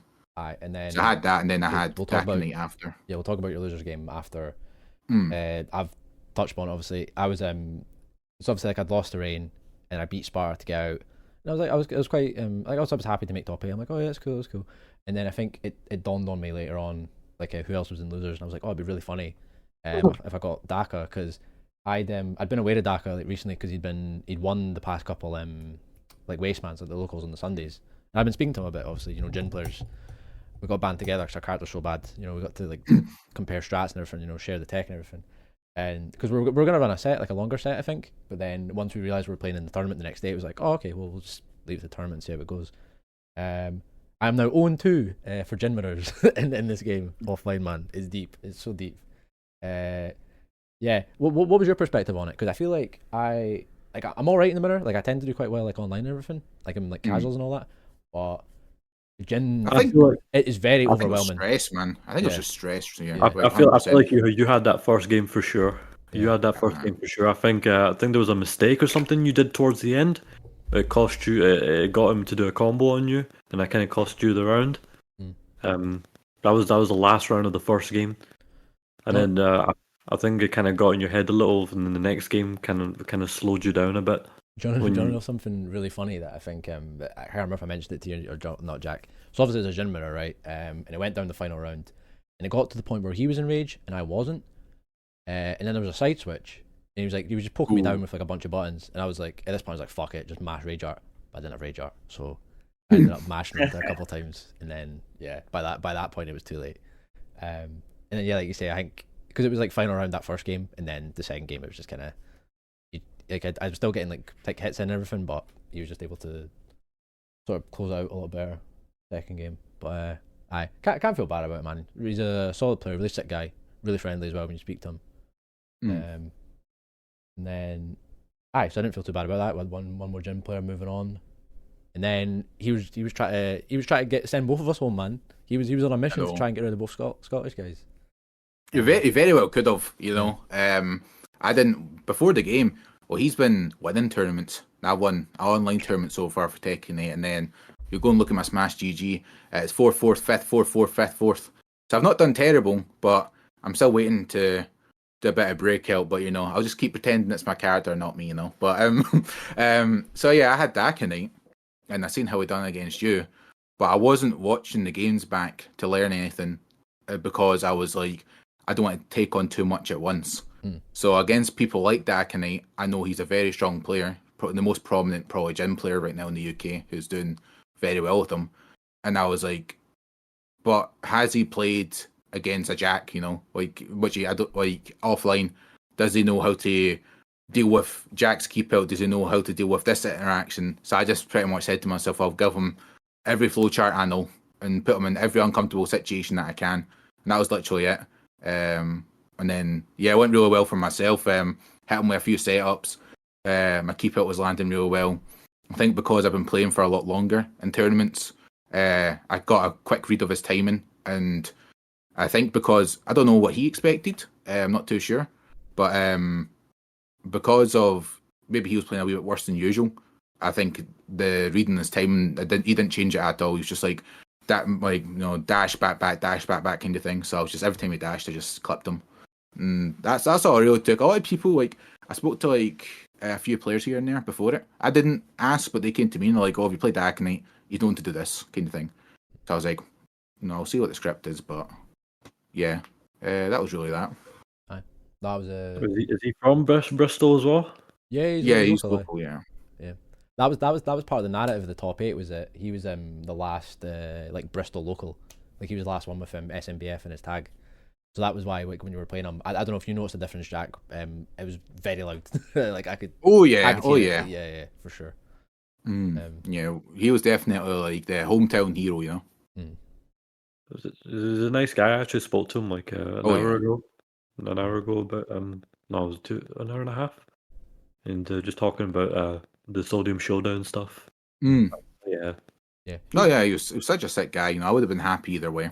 Yeah, he's another one that if you keep your eyes on, you'll be having a lot more like breakout performances as well, even just outside of Bristol. He's another one actually that's coming up to Neutral Mania. I'm interested to see how he'll do against a lot of us. Yeah, he told me that one as well, and I just saw the name like on the Start GG page when you had it loaded up. Yeah, man. Wartime, man. I'm genuinely excited to see. It's gonna be really good because it's one thing having us to travel down to like play against Bristol guys, but it'll be cool having the opposite of them coming up to see like our scene, like our like everyone else in our scene, you know. Oh yeah, and they're also hearing rumors, you know, like this player, that player. It's quite funny because Dakinite for me was that player. He was Dakinite, you know, like doing very well, gym player. And I played him once online, but we weren't playing our mains or anything. So I was like, you know, I knew he was one of the people to watch for sure. And then after that, you had your run back against Cup of Noodles. Oh yeah. I touched on that earlier. Yeah. So long story short, I got smoked, but I feel like it was just a mindset thing mainly. Obviously, he played a lot better as well, so that plus mindset. But I really just predicted to play somebody like the Duster. You know, I was like, I'm just going to expect X, Y, Z, hope for the best, and that isn't what I received. I got baited out a lot, and I just played into his hands really, and then lost that way. He played a lot better than I expected. Yeah. That's a tough matchup for Jack, to be honest, because poke for poke, I think Law takes it.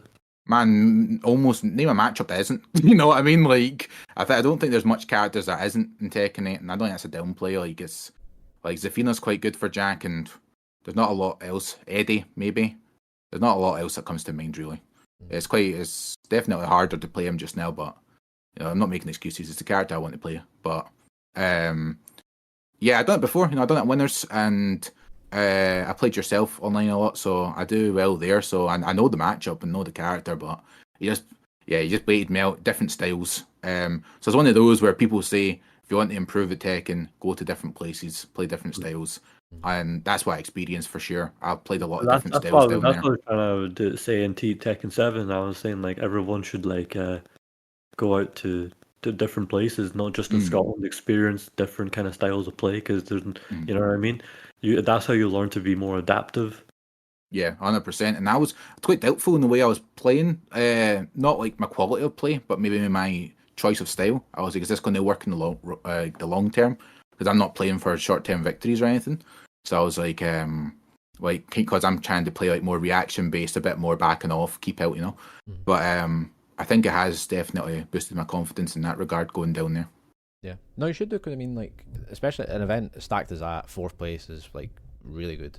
Like, really. Oh yeah. Very happy. Yeah, I'm happy. I done similar to what I expected. The losses that I received were all my fault. My opponents both outplayed me. Both Punch and Cup and Noodles. Super good players, you know. So yeah, very happy. And same with like obviously people that I bet, you know. No game was easy. Everyone played real well. Even my first game against the Lydia player, that was stress.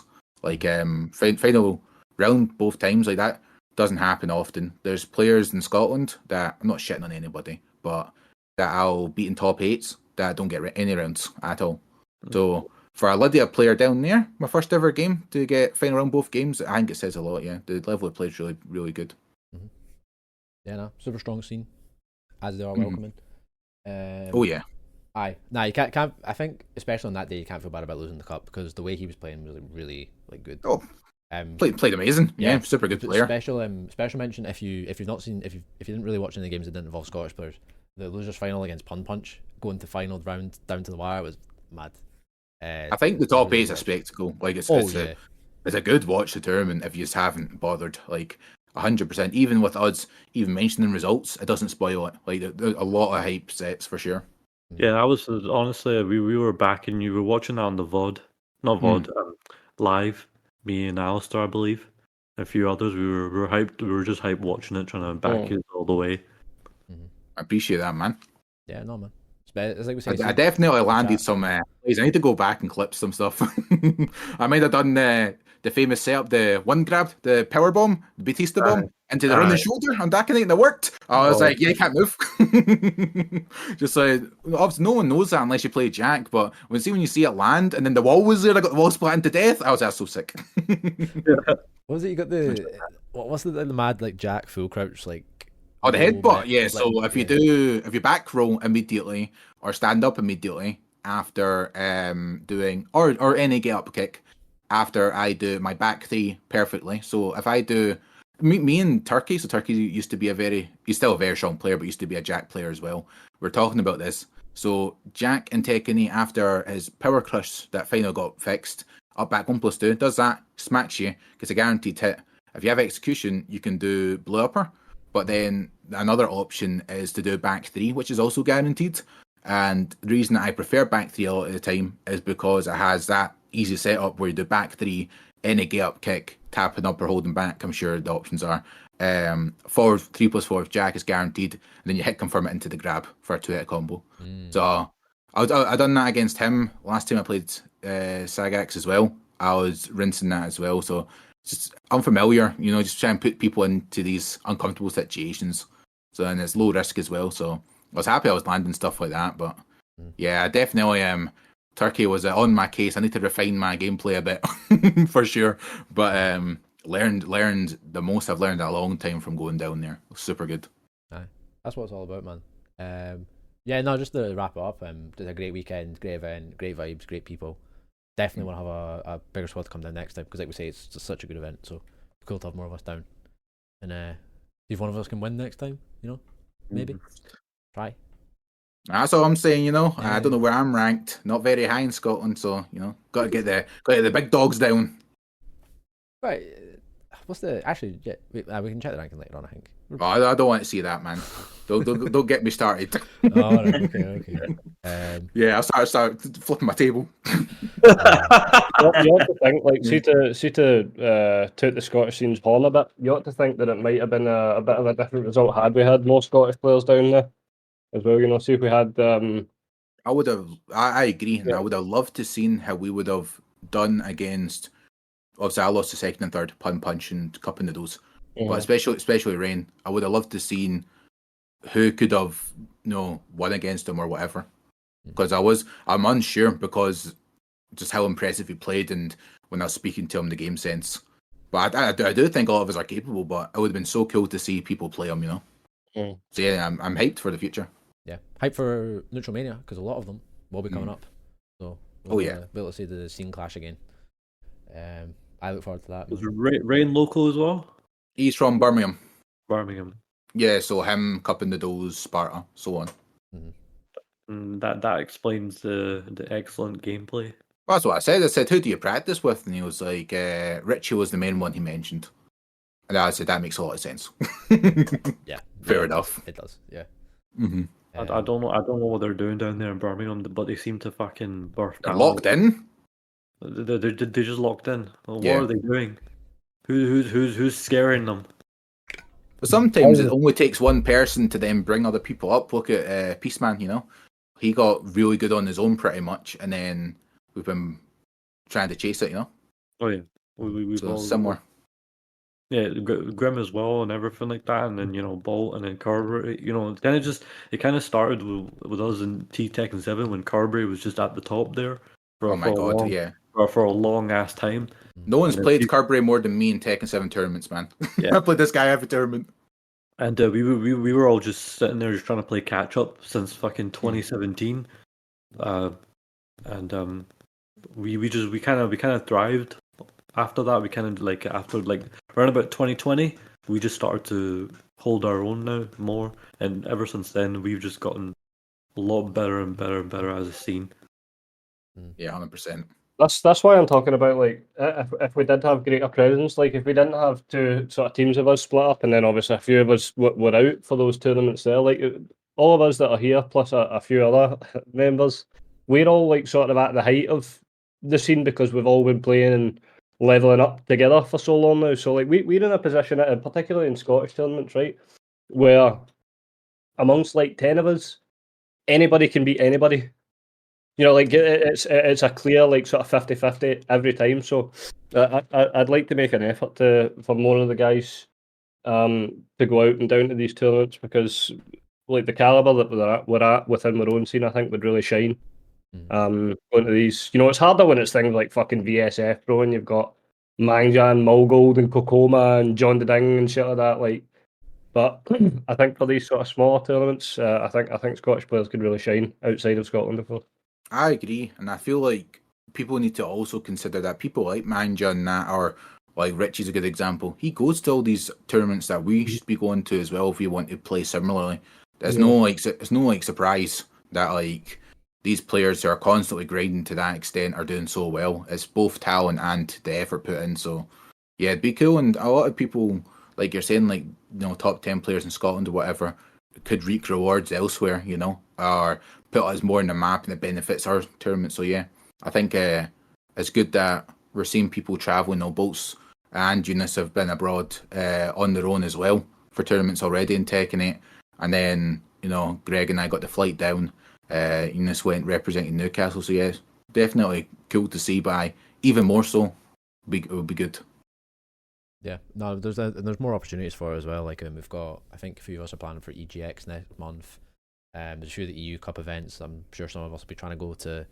Obviously, Neutral Mania is in Scotland, but there'll be people from down south and other countries will be coming as well. So opportunities for playing against different scenes and how we can compare to them.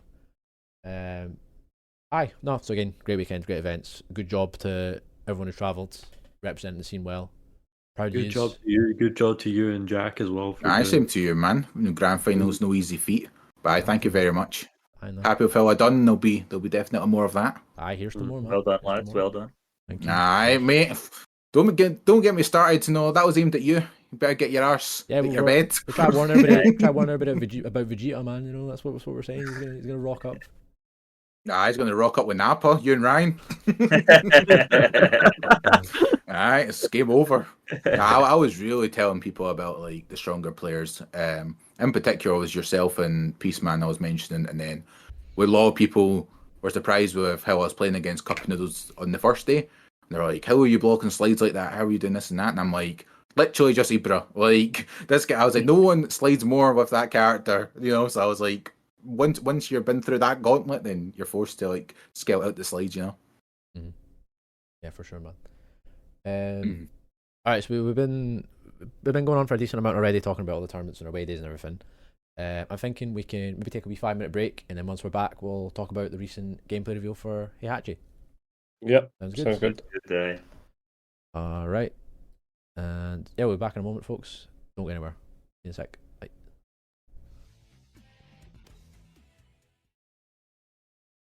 All right, and we're back. All right, sorry about the delay, everybody. We're back for the second half of the show. We've looked over all the events we had previously, but now we're going to touch upon the other Tekken news that we had this week. Segue, swap over. Damn, I couldn't even give it 5 minutes. Straight in with the. Oh my god. So we had the gameplay trailer debut, and then later on we had the Tekken talk, both mainly concerning DLC free for Season Pass 1, Heihachi, Mishima. Now, I think we had a few of us already talking about the reveal, like during Evo. That was a bit of a shock. We didn't quite expect it. How are we feeling about it? Like, were we? I don't know, Jack. We didn't have you on, did we? So.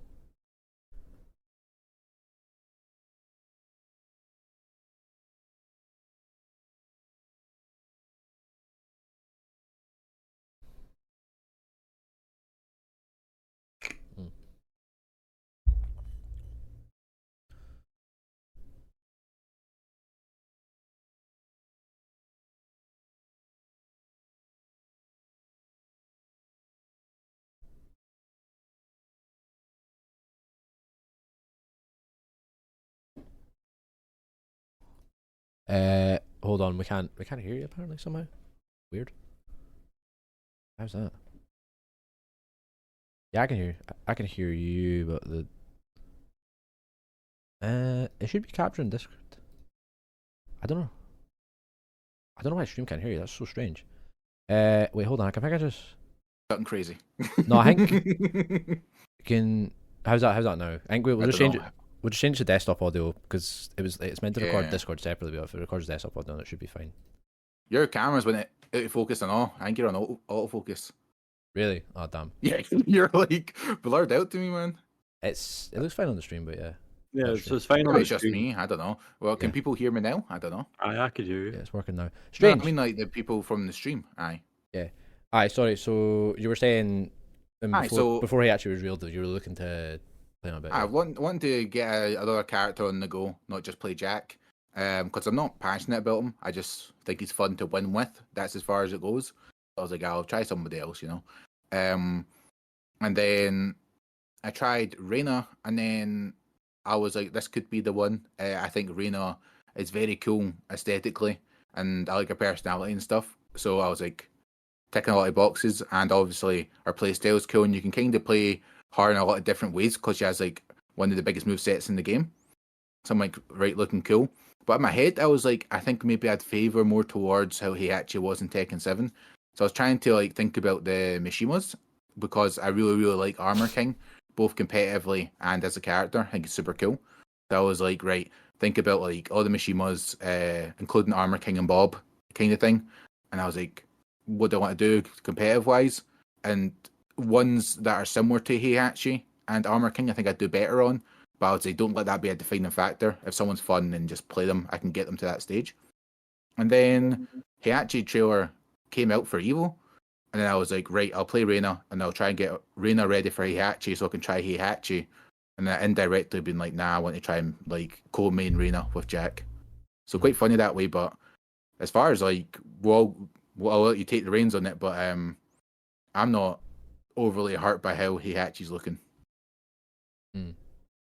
I think we had all of us, the rest of us, on previously discussing it, like the Evo reveal. After you play Mishima's like the most out of all of us, apart from playing Jin, but Jin, like, people don't include Jin a lot. Excuse me, I've came second at Mig with Armor King. All right. Outside yourself. Oh, excuse me, beating Kirby in his prime with that character feels bad. Damn, these kids don't know the Scottish lore. I'm die-hard Mishima player. So how, and second in Edinburgh with my Devil and Tekken tag against Kirby in Grand Finals. Oh right? Yeah, this is true. Yep, play my Devil on the Candy Cabs. I remember. All right. Yeah. So I'm an OG. All right. And you played him because he was broken. No, I played him because he's cool. All right. I wouldn't mind if I woke up in the morning and looked like him. So that's why I played him. And I played Ogre because that's only Chads get to play Ogre. All right. If you're not a Chad, your hands like freeze up on the cab. Doesn't work. So, but yeah, Alistair and I, the Mishima players are get straight. So how were you feeling, Alistair, about Heihachi? Nah, I mean, I didn't really think they should have bothered bringing him back, but to bring him back and have him operate so similarly to Reina, I mean, let me ask this: how long has it been? What's the time between the end of 7 and the start of 8? Like, do we know? A couple months, I think. So in a month, bro, Heihachi's came back. He's amassed this like fucking secret gathering of monks, bro, that he trains in this new style. He's got a daughter, and like he looks to operate pretty similarly to Reina. Bro, I feel like I think their weakness is the same. Yeah, they have the same weakness, and like lows are risky. Long story short, yeah. The way, but all the shit looks the same. He's even got like the multicolored lightning and all that. And I don't know. I think it looks stupid, to be honest. I think he actually looks fucking stupid. Character model wise, he looks cool, but the just like the overt flashiness. Like you can even see when Greg's like, why does everything need to have fucking fireworks in this game? Every punch bro is like a bazooka being shot. Like fucking. It's ripping the ass. I don't like stances and all that. Stance characters were never my thing. It's kind of getting old that there's now like so many of them. It's every character. I don't think there's a character without a stance now. I think that's the thing with Tekken. I mean, even like forced stance, I think in particular is most annoying. Like I play Feng. Feng has stances, but he's never forced to use them and anything like that. There's never a combo string where he has to go into some stupid 50-50 from it or some shit like that. He's got like 2 grabs out of it. It's like the exact same as Reina almost. Obviously not the exact same, but it's pretty similar framework. I think he looks fucking stupid when he's in Super Heihachi mode. What is it? That's what I don't like. I think that's so stupid. Man. Why does he get that and I don't? What? I really miss Tekken's like more grounded look. I hate this. I hate this direction, man. I just want Super Reina mode. All right.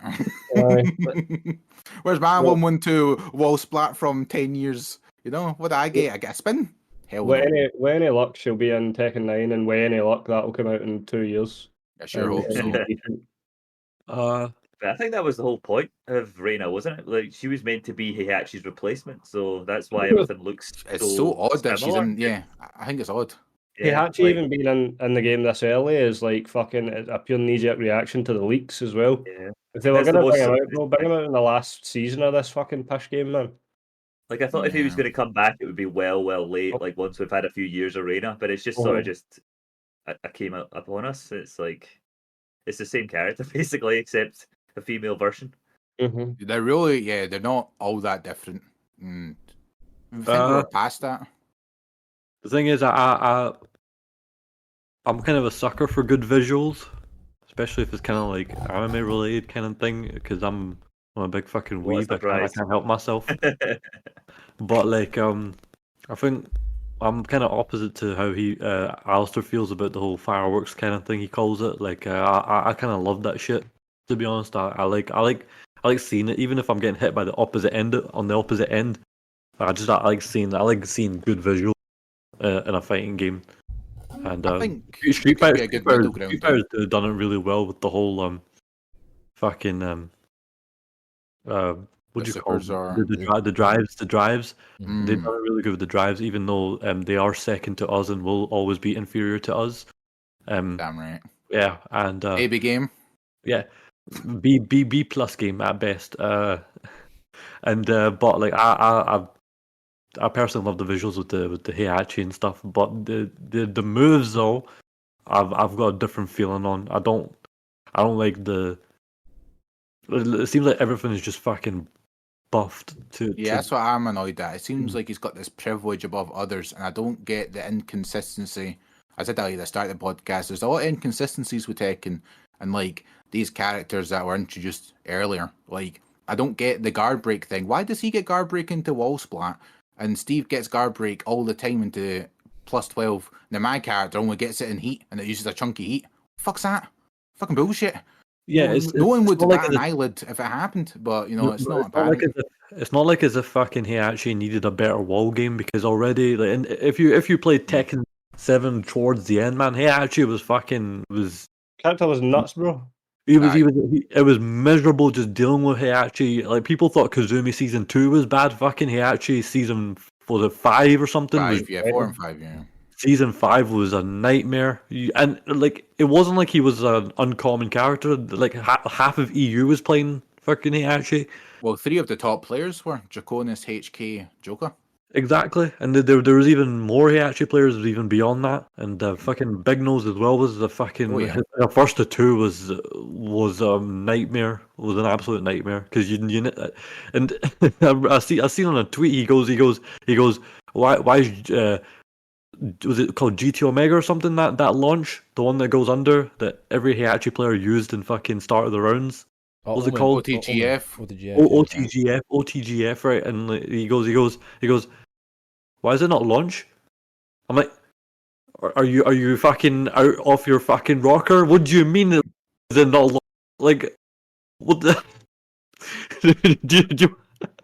What the fuck do you want? Do you want it to be unblockable too? This is Glasses half empty. Yeah, this is. Do you want it to be unblockable too? Do you want it to high? Do you want it to mid crush too? Do you want a mid and low crush at the same time? We could do that for you if you want. Like fucking what? And this is Why is it no launch? This is part of the problem when you do these overhauls with like Tekken characters, because since it's such a legacy heavy game, you can upset people on both ends. Because like for one, oh my god, he's so different. He's got all this new stuff. Why does Heihachi have 2 stances, a stack mechanic, like guard breaks, and then you get the OG like legacy mains who are like, what? Well, this tool I had before is just I can't use it anymore. Like why? I don't know. And like yeah, like I think like inevitably when like, you're changing between games, there's gonna be stuff that gets changed. Like sure.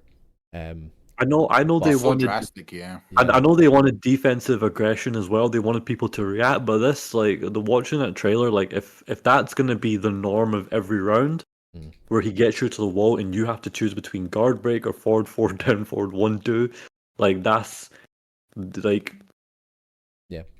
I think not to mention and fucking Super Heihachi mode, right? So the prerequisite for activating Super Heihachi mode is that he has to have used heat 3 times. So it's a comeback mechanic, really, if you think about it. I don't know exactly if you can wait. But why does he have that? Why doesn't everyone have super mode? It seems to be going up in tiers because they had Lydia. She's obviously gets stronger with each tier, and now they've got Heihachi. So God knows what the 4th DLC is going to have. Now in this mode, bro, non-staggering hell sweep into stance, which is going to have a fucking probably you'll have the high that's the unbreakable, or the guard break or whatever it's called. The mid that's a fucking power crush. The other mid, bro, that's a safe launcher or some stupid shit. I'm sure of it. What, I-12, I-13? I-12. That gets a guaranteed follow-up, bro, in Super Heihachi mode. forward 4 on a crouch your opponent, guarantees a tornado. Bro, that is nuts, man. That Have is you seen the 1-1-2 range in Super Heihachi mode? It's literally half screen. Half screen wall man. splat, super splat. What the fuck are they thinking, bro, with this game? Yeah. Why does every game now have to be like this? There's Hell fucking sweeps. supers, there's supers, there's meter, there's what do they call it? Installs. What is this? Installs. Everybody keeps saying that. What's an install? I think it comes from anime games originally, I want to say. Right, well, Tekken, well, I suppose it is a fucking anime game. It is an anime game. It is now. now, yeah. You No, said the that- trigger word there, Greg. Yeah. Oh, my God, like, Soul Calibur did the exact same shit, bro. They brought in meter and everything had to have fucking fireworks and explosions when you did it, bro. It's so overcompensating for how fucking bad the actual core fighting game mechanics have become, in my opinion. It's so that when these fucking face rollers, bro, just mash their pad, it feels like they're doing something even if they're not. Oh, look, you've powered up. Oh, you're in heat. Now you're fucking... Do you know what I mean? What's Now this? you've That's what rage that up, is. you've Ooh. got 7 power crashes. Fuck this game, bro. For all that I'm passionate about Tekken, man, I hate the direction that this shit is going so badly. There's Me and even you both. do you remember that move back 1-4 that like all the Heihachi used to whiff at like they whiff the back one to get you with the knee counter hit? Yeah, back to forward what I think I'm thinking of. It looks like he's now got a mix for that now. He's got a mix for that I think takes you into stance. He now Ah, also his forward 3 goes into stance now, yeah. and also he's got a headbutt that gives you a really good follow up. I think he has It's only in super mode, I think, but it's not the point. a grab out of stances, and I'm pretty sure he has a mid Unbreakable. electric. I saw a clip from Shaiko on Twitter, like where he had That'll be the one from stance, I think. He's got a mad electric and it's like a tailspin. a mid electric. Like His combo game's like through the roof and it's not difficult at all. do you want see? I understand they want us to like fight back harder, but like How? It's so if, unfair. how you gonna do it? How? Exactly. How are you gonna do it when there's no chance of there's nothing you could do against certain things? How are you I gonna feel do like it? all of the shit that they're doing right now, it's like way too much for spectators. It's way too much for people watching, man. They've taken the wrong idea from the hype that Tekken 7 tournaments used to bring, and just fucking totally killed it in my opinion. Yeah, I like some things with Heat and Tekken 8 and stuff like I like a lot of the direction, but I became a hater sadly, you know? Like I like Heat, like when you go into Heat and then you can extend your combo and you spend Heat and you get a 1 Heat super. I think that's all cool. I always liked rage drives. I always liked these a bit longer combos as long as it's even playing field. What I do not like is that there are some characters in the game where you're playing normal Tekken 8 and then there's Super Lydia, Super Heihachi with these extra things added on. It's like, it just rips the fairness out of it. And I get certain characters have certain strengths that other characters don't, but when it's attached to a mechanic that we all share, it should be even. Like this fucking Lydia should not be running up to me because she got lucky, she got these stacks and doing, okay, I'm going to down to you. Poof, you're dead. You know, people are like, oh, she's bottom 5. Mate, have you played a bottom 5 character? Fucking pick up Jack, man, and show me your backdash. Like, what are you talking about, you fucking idiot? Not to mention, like, see these, see Rage, what the fuck's it called? Heat Smash. They're single inputs, bro. It's not. It's one button, bro. It's a fucking. Bro, the face roller's fucking wet dream. At least with rage drives, or some rage drives in Tekken 7, they were not hard to do, right? But it required fucking a bit of mechanics to it. Do you know what I mean? You had to do input. Some of them I didn't. I never liked. Hard to do. You had to do the debug 1+2. Yeah, I never liked single input rage drives, but I did like them. I did like sort of the harder rage drives in combos and stuff like that to extend. Kazuya's one felt good. Strong rage drive Yeah, and yeah, application, but hard to pull off, you know? And it was fucking hype to hit as well, man. See, when you hit Kazuya's rage drive, bro, that shit was cool, man. Same with Brian, you finish a combo, doof, elbow, rank, guaranteed hit, let's see if I get it, you know? Things being harder to do. And I'm not asking for things to be fucking tag 2 levels of hard. I want the game to be accessible. Yeah. And in my opinion, Tekken 7 was perfectly accessible. Maybe as a newcomer it was difficult because, like I was saying earlier, like it could in Tekken 7 when you're learning the game, bro, you can be pressing buttons all day, man. But because the game isn't fucking just handing everything to you on a plate, it kind of didn't feel like you weren't doing anything if you weren't winning. So from the but all they needed to fix that shit, bro, was a fucking half decent tutorial. Yeah. That's all you needed for that. You didn't need fucking 7 power crushes, fucking rage, heat, stupid what they call installs, all that pish. You don't need fucking lightning bolts. fucking hate installs. Why is everybody in this game a superhero? This game sucks. I think like a lot of the talk about the general direction of 8. I mean, it's kind of signaled it from the start. Like even to like the T8 reveal and like the betas is like they're trying to push towards this more aggression, spectator focus, like you say, and that's a consequence of, if you remember, late T7 where it was lose first game, Infinite Azure backdash simulator, and we've kind of maybe not overcorrected, but we've hefty corrected in the opposite direction. Oh, overcorrected. I would 100% say is the correct term to use. Yeah, and I think like even subtler changes like making the stages like not having infinites, like that's good. Like having like the closest thing to an infinite like being Yakushima, that's great. I can get behind that. But then like when you compound it with like the heat and just the general like pressure mechanics and just how a lot of the heat smashes and stuff work, and it's not even that's necessarily like altogether bad. It's one thing that I'm not a fan of. I think when I was watching the Heihachi trailer at first, and I immediately see stance into like whatever move into fake stance when heat, and then I see like unbreakable grab, and I'm like, oh god, and like you see that, and that's like not the first time you've seen something like that. You're like, there's other characters that have that, and then you see install mechanic, and you're like, why are they seemingly taking stuff like, and then you see guard break, and it's like, why are they taking all the stuff that they've maybe used on other characters, maybe would have fit them better, but then they know that they can implement them, and they're like, yeah, sure, every character has an install now, why not? Like every DLC having an install, is that necessary? Like Eddie having one in his handstand, like Lydia having like 3 levels, like Heihachi, like I don't know. Well, Eddie has this mean, two unique even fucking Brian heatness as well. Where's my Brian unique had an heatness? install as well. You know what I'm saying? Like even legacy character, but I just feel like that shit like that was never the answer. I get that it's flashy and cool and keys jingling in the face for maybe like layman's of Tekken or whatever, but I feel like they overcompensated with the visual and flashy and all this 50-50, but it's detrimental to players. I think over time the competitive side of this is gonna really be affected by the direction of this game. It's not gonna matter who fucking likes watching it, bro, because all the good players are gonna stop playing, man, because the game's ridiculous, bro. It's ridiculous. It would be cool if some characters had install mechanics and it was like unique to them, bro. It was cool. Like in Tekken 7, just on the topic of uniqueness, Paul had a cancelable rage up. See, sort of wee niche things like that about some characters having these things. That's cool, and it speaks to how Tekken used to have these niche legacy things to them. Whereas like loads of characters having this, and then these stupid universal mechanics and stuff like that. Get that shit off, man. It's so funny. I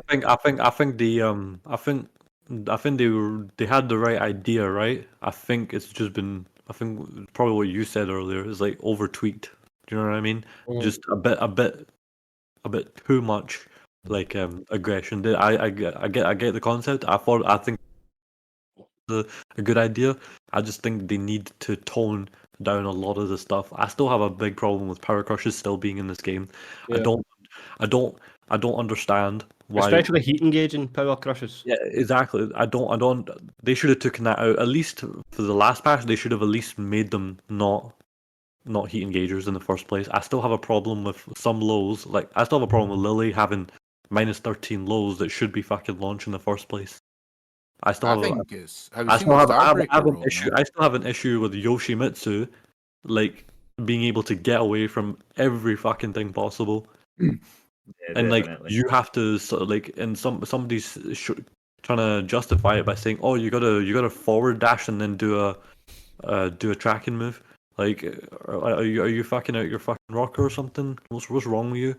The fucking homing move should do the job for you. Even like it's a slow fucking move and it's big. It's a like. It just, I can't even explain it. That's how much it doesn't even make sense anymore. Like we've got things in the game that just doesn't make any sense. I think You know? a big thing, like with all these mechanics, the whole point at the very start of the game, they were talking about, oh, we're adding this, we're adding that for like comeback potential. But it's like the round starts, they start spending all their heat, their heat smash and everything like that, and the round's basically gone. You're basically on 1 HP. Even if you block it all that chip damage has just deleted your health. So it's like, where's the chance to come back? It's like I'm already up against it here. If I make one more wrong move, I'm dead. The round's over. Yeah, Restart. put it this way. Put it this way, right? At VSF, right? Fucking, we had Malgo versus Ryan. Ryan, all right. And I told Ryan just use the heat, and look how far he got in the first game against fucking Malgo. Malgo. Yeah, Just because I told him just use the heat.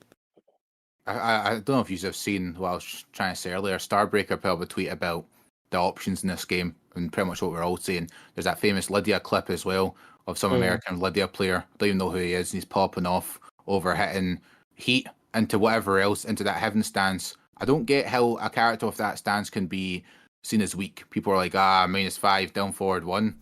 Okay. Don't need a down forward 1 when you can do that. So I don't know what you're talking about. But man, the reason there's not a lot of Lydia players, I'll tell you the one thing. 1, there's characters a lot better, and 2, she's boring. That's not fun to only, because that's your win condition. You want to get into that situation in the clip every time. That's how you optimally win with that character.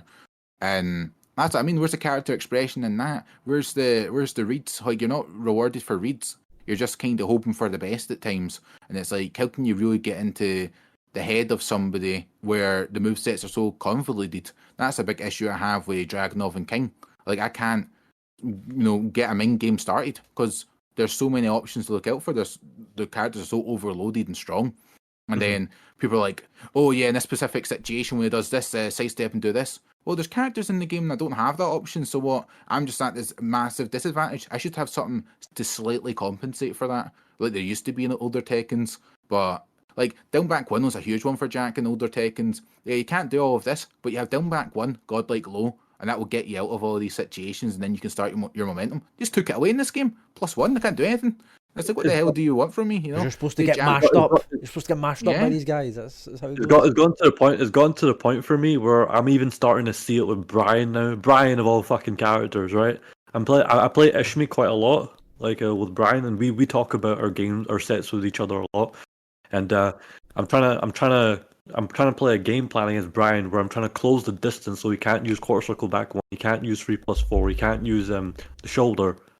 But as soon as he does 1 back, like, I'm closing the distance. I've kept it close with the DSS, the jabs, the down forward 1. As soon as he does 1 back dash, it's like, now you're in for you got to guess. Is he gonna do fucking the shoulder?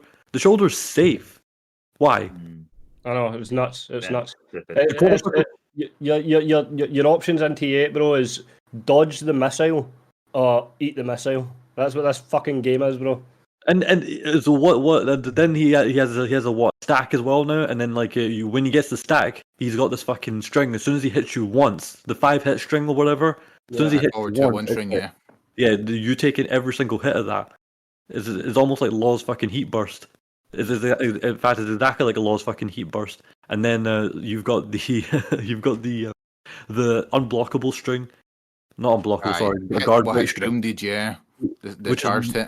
Yeah, and without it charged, if it's not even charged at all, -1 on block. You're like, fair enough, right? If it was like -8 or something, -9, I could deal with that. But see, being -1 on block, it's like, this is my point. Is like fucking they're taking I felt like they were taking the right direction, but they've done things that it's like taking the piss almost.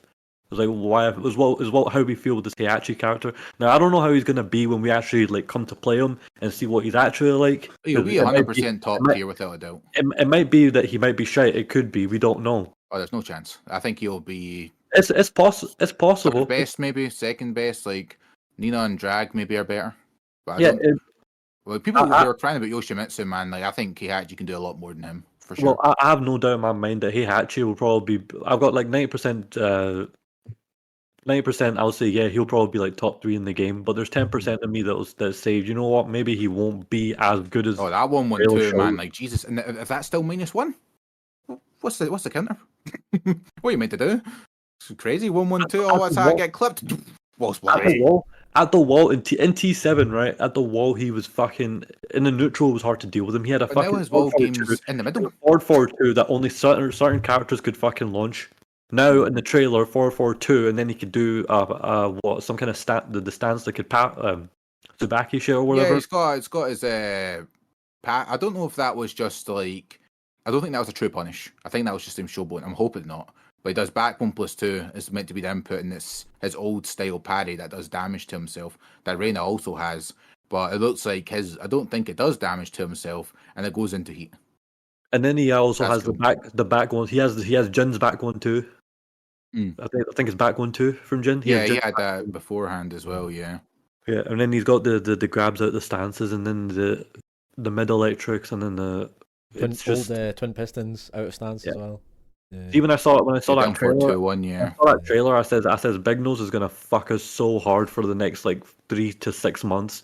That's the first thing I thought. I said he's gonna fuck us so hard, man. You know it's going to fuck us so hard with Heihachi. Anyone that plays him for one day, you know, it's the way it's looking. Same with Dragunov, you know, it doesn't take much. I don't think those two characters will. No, the reason I don't get so upset with Yoshimitsu and Nina is that at least people have spent a little bit of time with them. Doesn't justify their strength, but at least when I'm playing against a Yoshimitsu player, they're probably not hopping characters and stuff. That's how they play. It's a bit bullshit. I'm losing to bullshit means, but they're putting in effort. With Dragunov and future Heihachi, I do not believe there's any effort in their decision making. When they hit that big massive quarter circle forward kick that hits grounded and tech roll and it's +7 or whatever, that's no effort, you know. Bro, I played Heihachi 1-1-2 mid screen, fucking into wall combo. Screw. Bro, I played loads of Yoshimitsu's on. Like that's to me that this is just a moron character. Like you just back. Yeah, but at least the moves are like don't cover every option. No, Dragunov is like right. This mid, that's 10 options. Back 4 whenever I panic every single time, and there's no repercussion. At least there's repercussion to hitting a flash. At least you take damage when you hit a back 3 with Yoshimitsu. Doesn't mean he's not bullshit. He's still super high tier, super amazing, frustrating to play against. Needs toned down. He's too good. But Dragunov's on another level, in my opinion, man. Like honestly, people are just slavering. Like, yeah, I don't respect the Dragunov players at all. I think they're all just fuck that. Don't blame the compares at the pros, but yeah, that character, no effort. And I'm glad you guys agree, you know? I'm not really adding much to this. I feel like I kind of just agree with like the general sentiments about the direction and sort of worrying about like how strong he actually is going to be when he comes out. Because I'm in these situations like this, I always want to be like try and look at the positive side, like be the devil's advocate. I think like the general direction for the game, like maybe at the start when it first came out, was a bit worrying. But then the first few patches were quite good, you know, like they were sort of addressing a lot of the more problematic like characters and like the bugs and everything. I just can't get over the DLCs being like so homogenous in terms of like the design. Like they're overwhelming. These past DLC 2 ones. Privilege is real. It's not even. It's not even like privilege. It's just like how their kits on like paper. You're like, okay, yeah, Eddie, he's different to Lydia. He's different to Heihachi, and then you see like why have they all got buffs? Why have they all got like these like certain things that just make them even more similar? Like they're taking away like a bit of their identity and everything. I'm not a fan of that. I'm not really a big fan of that. But yeah, I don't want to be in these suffocating situations against the DLCs, you know. And there's other characters that can do it, but it's like you would like to think that with the DLCs, because let's look at Reina. Reina's probably one of the last characters they made. They put a lot of time into her, and she's not like that. Yeah. You don't feel like, oh my god, I'm into this fucking situation. There's no option for me to do. And that's quite clear cut. And that's the thing. Heihachi in T7 was already oppressive. Like he was super oppressive, but in his own unique Heihachi Mishima way, like a way like how you like used his kit, like a lot of forward fours, you know, coming up, like tripping away with the hell sweeps and stuff. But now they've kind of made it so that he's just oppressive in the classic punish into stance, into heat, into I'm in level 3 now, it's time to guess. Like that, like I don't know. I'm not. It's the scary situations, right? It's like we Heihachi now, we're having this stupid fucking enhance, whatever it's called. He's now in the state when he gets it, the comeback factor, and you're at the wall game in the open, and you're like Wesley's saying, you're meant to have comeback factors of your own, but he's got the best one out the gates, and it's like, how are you meant to play around a 1-1-2 -1 wall splat and god move and stuff like that? It's like, what really are the options to look out for all this kit? Okay, he's got that. but then he's also got these hell sweeps. Okay, that's mid and they're both high and low. Okay, he's got this mid to worry about forward 4. If I duck, then he gets twin pistons and he launches me now. You know, and to be fair, yeah, it's a semi-hard hit confirm, but not to somebody that plays Heihachi every day. You're just going to get ruined. Bullshit. And it's so safe. I'm having a look at the trailer right now. He even still has that that rage drive ender that they used to have. Oh yeah, I forgot about that. Yeah, 1-2 back 1+2 whatever. Yeah, he still has that rage drive ender. G-Clef cannon. Yeah. And he can also cancel 1 back 2 into stance for mix as well. That's what I'm saying. That's what I was saying. Like, that's even more fun. Yeah. One back 2 into stance. Like 1 back 2 was already like a mind game on its own when we were playing T7, and there wasn't really much you could do about it. You just had to stand there and take the string. Mm-hmm. You know what I mean? This it's good. It's gonna be. I think it's gonna be interesting to see how it turns out. But I think this has got to be like a top 3 character. Without a doubt. I'm 90% sure he'll be top 3 in the game. I think he's got a lot of parallels to like Yoshimitsu and Dragunov, but I think he's a bit worse than Dragunov and a bit better than Yoshimitsu. And and I think those characters, Nina, so on, all need hard nerfed. They're far too strong. And especially the characters that are easy to use that are too strong, I think they should be the main focus, because that's where the majority of the player base are playing against, and that's where it's demotivating players, Like, you hear, like, there's some negative content creators out there, but they do show true statistics of people dropping the game quickly. And it's because of the balancing, mainly. They're losing to these means, and they're like, what do I do? I can't be arsed. I'll just do something else. Because 2024, not a lot of people want to learn. But if the game was a bit more balanced, like Tekken 7, where Akuma's the strongest character, but you have to put in a lot of effort, it's not so bad. I've never played Akuma once in tournament, and if you looked at Pun Life done statistics of people who've been to most tournaments, I'm pretty sure I was maybe in the top 10 for the most tournaments in the UK ever attended, and I have never once played a tournament set against Akuma. That's what I'd prefer for my top tier. Someone that a very small percentage is playing, and they get rewarded. That's cool to me. No, but the thing is, see, with the Akuma, right, back in the day, I remember there was a couple of players, I don't even name them, there were a couple of players that, like, fucking... These scumbags. They didn't even know how to play the game itself, they just knew how to play Akuma. Do you know what I mean? But always those semi-clear cut on what you're neading to do, Like, when they're doing something sickle mode, it takes effort. It's not like 1-1, oh, I hit them, 2, right, I will slide. It just to me, it didn't feel satisfying if I'm losing to someone who doesn't really know how to play the game, but just knows how to play the character. We're getting that on steroids now. That's true. That's true. It's also going to make it worse that, like, new players are going to come into the game, and yes, the game's more accessible and it's more flashy and things like that. But how are they going to feel when one other person, like another player, like watched an hour tutorial on Dragunov and then always just wrecks them just constantly? I mean, how are they going to feel about that? They're not going to keep playing the game, are they? They're just getting destroyed by all this easy to do, overpowered shit. Another reason why they shouldn't have watered down the sort of advanced aspects of Tekken, bro. When it comes to the intermediate levels, bro, these kids are gonna get squashed and fucking quit anyway.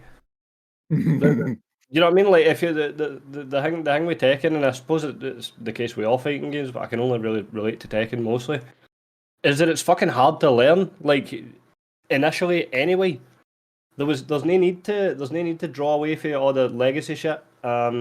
And add in all this stupid stuff, bro, because the minute it gets hard, bro, these can't drop the fucking shit anyway. Do you know what I'm saying? Yeah, no, I agree, and it's annoying. So, like, example with Ezo, right? Like, imagine you're like you're a scrub, you want to get good at the game, Dragunov's fucking you up, load up the practice mode, right? And then you hear somebody like a streamer, and they're going, "Oh yeah, well round 2, side step left." You do that, what happens? It realigns, and you get bodied, and you're back to the drawing board. And you're like, even to explain to these people that the game is that deep, and then they'll just lose further interest. There's not a lot of clear-cut answers to.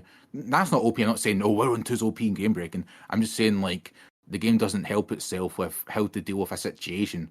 Like, in a lot of fighting games, like Street Fighter or something, you go back and watch your VODs and you go, I should have anti-aired there, I should have mashed there, I should have been patient there, I should have ducked, I should have held back. It's so clear cut why you're losing. This guy likes to do this a lot. I'm not used to that. In Tekken, it's like fucking 100 things you need to go back and retain. It's fucking hard going. feels like as well in the game that the sidestepping is just feels inconsistent. Shit. It's shit in Tekken 8. And that's when somebody doesn't sidestep.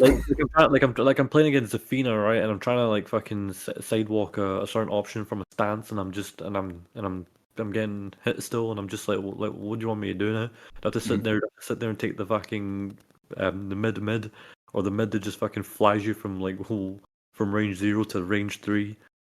Yeah. And then then they do it down 3, and I'm just like, okay, cool, that's amazing. I think they should buff stepping, but I think backdash is fairly fine. I think some characters like going to be happy here, Greg. I think like Jin and King for the big ones. I think they should buff their backdashes to a bit more like what's that word you use, man? The fancy word. It's like the same. Nah, misogynist, something like make it all the same as everyone else.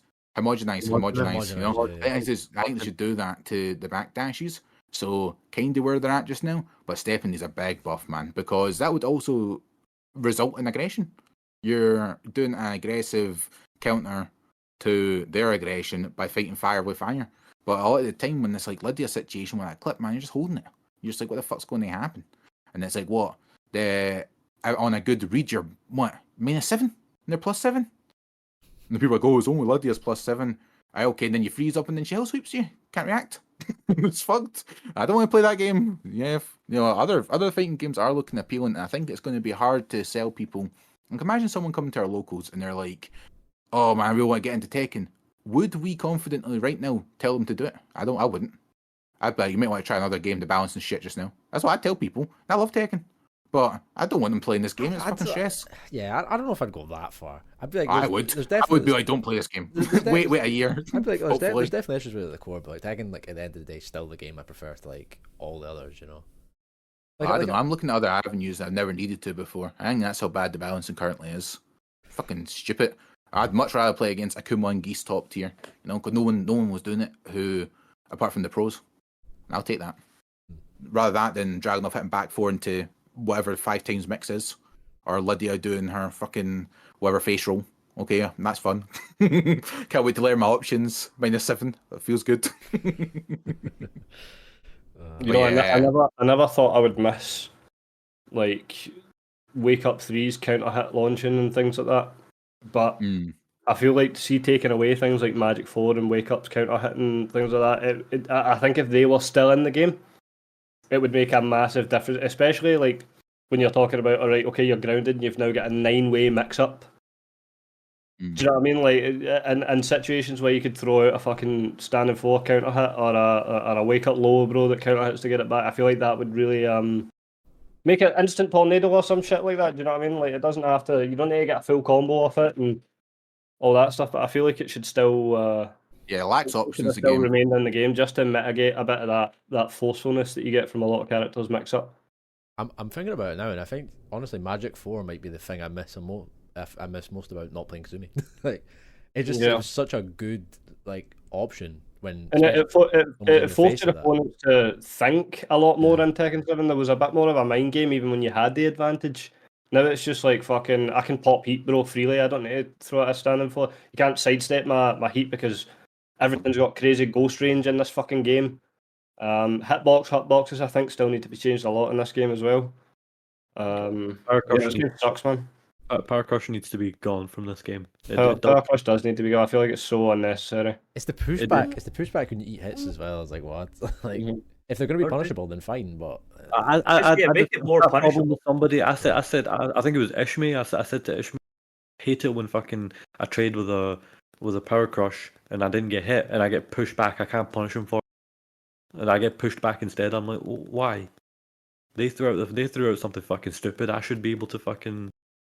You should be reaping that reward. Yeah, that's annoying. Is this a skill gap in general in Tekken 8? It's been like 9 months since this game been released. To this day, I still don't understand why they gave King like 2 fucking power crushes. I've got 3. Is it got muscle armor up forward 3 + 4 and back 3. Yeah, I don't understand it. Why did he need it 3? And they're all absolutely strong as fuck. Right. Why did Eddie need a power crush? Why did fucking what's his name, Victor? or the even heat engager ones in Shaheen as well. Yeah, safe high heat engagers. I was watching some cunt from I was watching the ATL Korean Championships or something like that. Like a month some ago. cunt. I was watching it, and there's just some random Korean player just fucking everybody up by just doing Victor and back 1+2. Yeah, the skill gap is like severely closed. Like, what the fuck is this? I'm like, I won't name drop 'cause I'm not that kind of person, but there's a player I've seen win a fairly big tournament recently, like an international one. I've never heard this person ever, and I don't think he'll ever do it again. And it's like they got this massive reward for it, and I'm like, man, like fucking what happened to Tekken? And I've seen the people who's playing against, and I'm like, I wonder why he's winning when I've seen the character choice. You know, they're literally hitting 5 options and they're just dice rolling. And it's like, fuck's sake, man, this never used to be the case. I'm also jealous. I wish I could dice roll like that, you know? Maybe that's how I need to play now. But yeah, it's crazy. It never used to happen. Now we're kind of like, I feel like now we're kind of like the same as other fighting games where they've been through this a lot and Tekken hasn't, because Tekken has been so like it's really been advantageous to be a legacy player when other fighting games not so much. So now we're kind of like them, you know, where Joe Blogs can come pick up the controller and smash some people. No, because in that respect, there's not even a lot of legacy shit left, really. I mean, if out with like strings or some shit like that. What I was thinking of earlier when we were talking about stances, one of you brought up Jin's Omen stance. That was me, yeah. That's a legacy thing, bro, that doesn't even really fit in this game now. You can't really do that much for it. It's not particularly great. I don't understand that why. application sucks, man. How can you? Yeah. What are you meant to do with it? And it's like, why have like a sort of niche legacy thing in like that with a character, but remove chickening? Why are generic grabs still generic? Why is every grab not command grab still? They still can't fucking break them, bro. It doesn't matter if it's one and 2 that you can press for fucking a generic.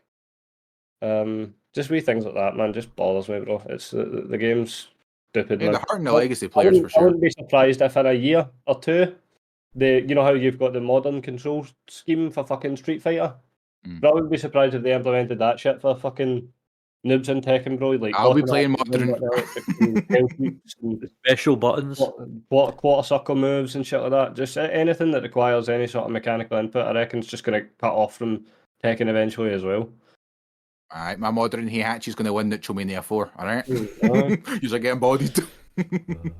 I was talking to Launch a bit about this the other day, because it was after there was a lot of discussion about the general direction in the Discord, and he was saying like, oh, so you guys are going through your Street Fighter 5 moment now, and I sort of like, that's what he is. But go on, sorry. Yeah, no, that's what I was thinking. Like, I sort of pushed back at it at first. I was like, oh no, you know, like I still like the game, but I think in terms of like the community reception, as someone who was there, who started with Street Fighter 5 and like was a noob when it came out, I'm hearing a lot of the same kind of things as like legacy Street Fighter players were saying, like compared to like what they're saying now for Tekken. And that's the fucked up thing, is like it's a vicious cycle, because I think there was a famous thing, like, what was it? It was like some Avoiding the Puddle article back when it was a website and they did news and everything.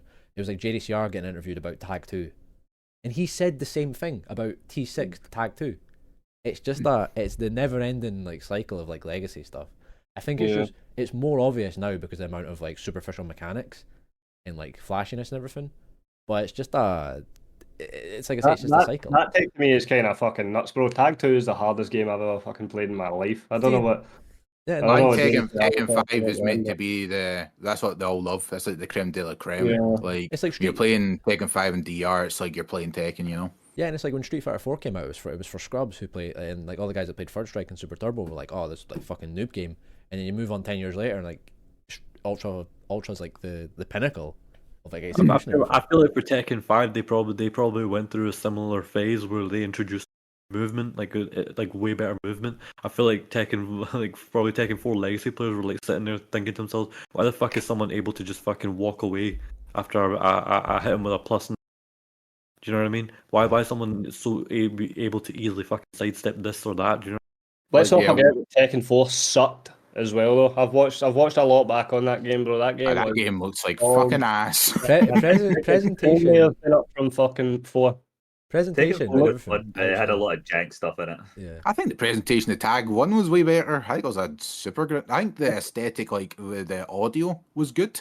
and maybe some of the grittiness, but I think Tag 1 was like so sick. Tekken 4 came out, a bit of a stinker. Tekken 5 saved the day.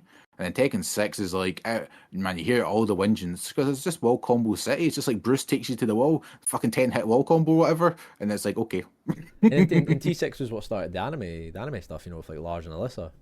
Well, started. Oh, everyone hated day too. Yeah, like started anime stuff. Tekken was always And fucking anime from the start. Bob as well. Bob, with Devilman from day one. Like, come on. Don't forget about Bob. Tekken always had that anime thing to it, right? But my problem with Tekken, before sort of pre-7, you can't really count right in this respect because there's not really a proper story mode to it and stuff like that. But Tekken felt like it used to take itself seriously. Now it's a clown show, bro. The whole thing is a fucking clown show. It's just fireworks and special noises and close-ups and slow-mos and supers. It doesn't feel like it takes itself seriously anymore. Whereas Tekken 5 and 6, and even Tag 2, aesthetically, they looked really cool. I think Tekken 5 looked, the coolest. All the characters. Tag 1 did, man. Look at your Discord picture. What's that? You love Tag 1, what you talking about? That's the coolest aesthetic, man. Tag 1 from Kazuya. Tag 1 Kazuya is like the coolest looking Tekken character in history, in my opinion. That's why I played Devil. Not only because he's OP, he's badass.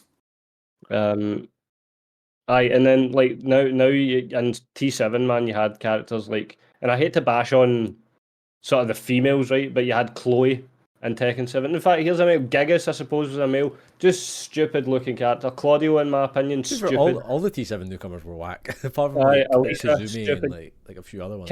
There's not a single one I like. Yeah. Katarina, not particularly stupid, but nothing cool about her. I suppose Azucena, bro, an 8, man, wackest character that's ever been introduced. Even more so than Elisa or Chloe, in my opinion. Just absolutely whack.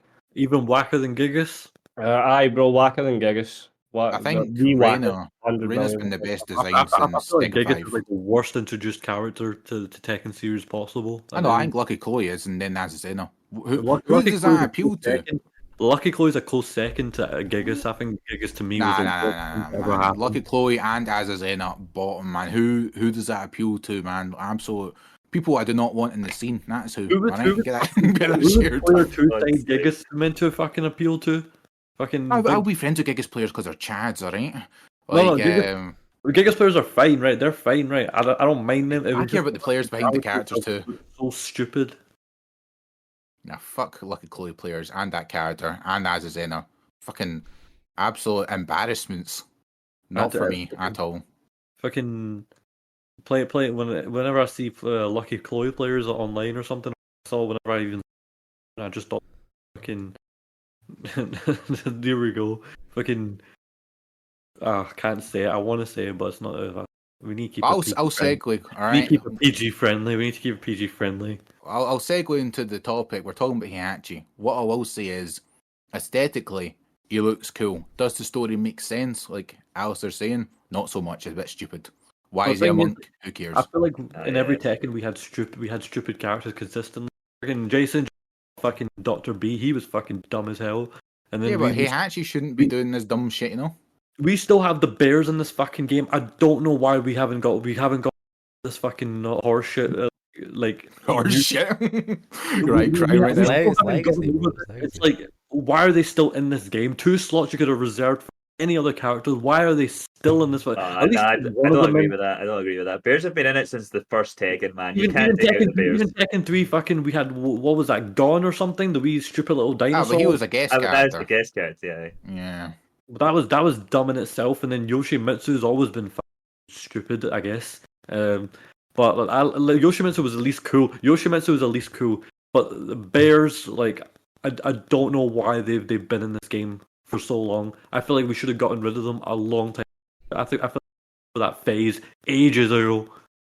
I feel like it's like they're pushing this shit to the front, all this stupid shit, you know, or it should be taking a bit of a backseat like beforehand because it's a bit distasteful, you know.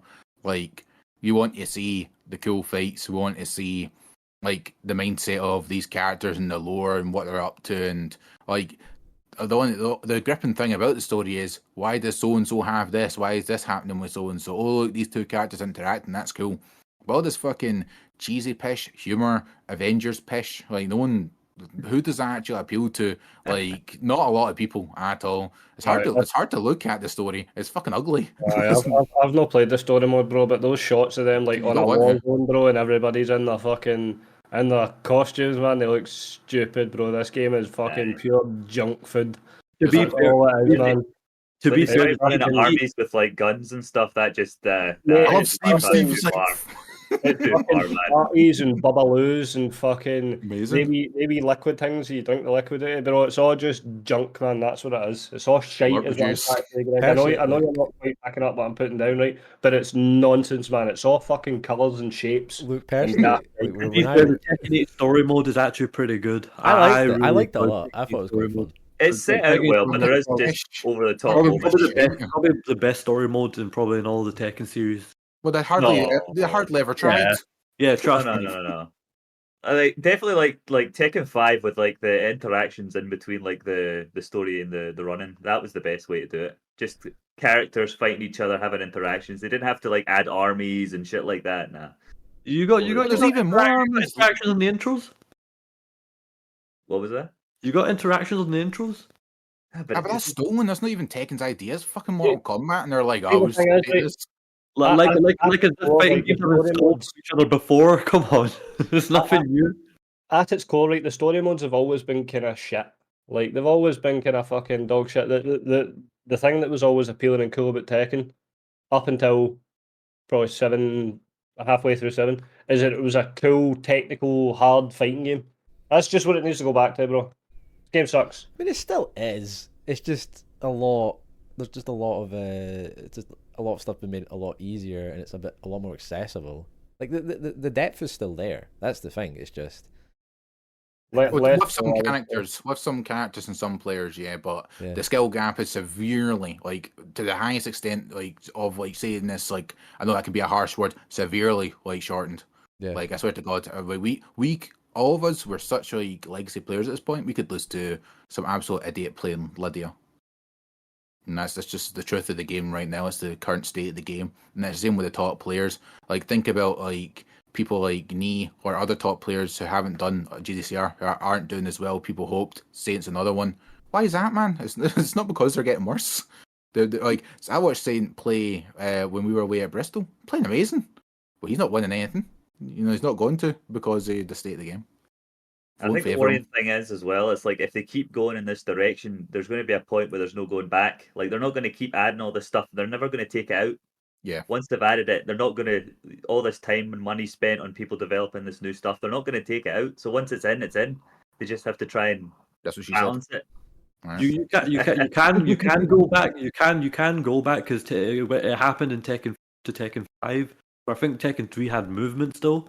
But no, but that was between games. Like, Wesley the game. Like, we're stuck with this just now. Like, this installs and all this carry on. We just need to bring out Tekken 9 next year, and then this is fixed. Well, or wait for that game to be shit. Or they'll do like a really decent. They'll do over time. They'll do decent patches, like every 3 months or so, and it will get better from there. I want to believe that's going to happen because I think. Hope. Yeah, the case, bro. What we need to. I mean, I reckon this game's gonna run, bro, for like fucking 10 years, man. I'm not even gonna lie. I think they're gonna, because Murray and Harada are talking about like Tekken 9's gonna be the game before they retire. No, they're not retirement age yet, man. Harada's kind of old, bro, but he's not like retired old. Same with Murray, man. Bro, this is gonna be the game for like 8 years, 9 years. Probably, I think it's gonna be longer than Tekken 7. This game, no doubt. I think, and it's a bad notion to think that this is going to have to be. It's going to have to go through a million patches, bro. It's going to be like this is how Tekken 7 ended up getting so stale.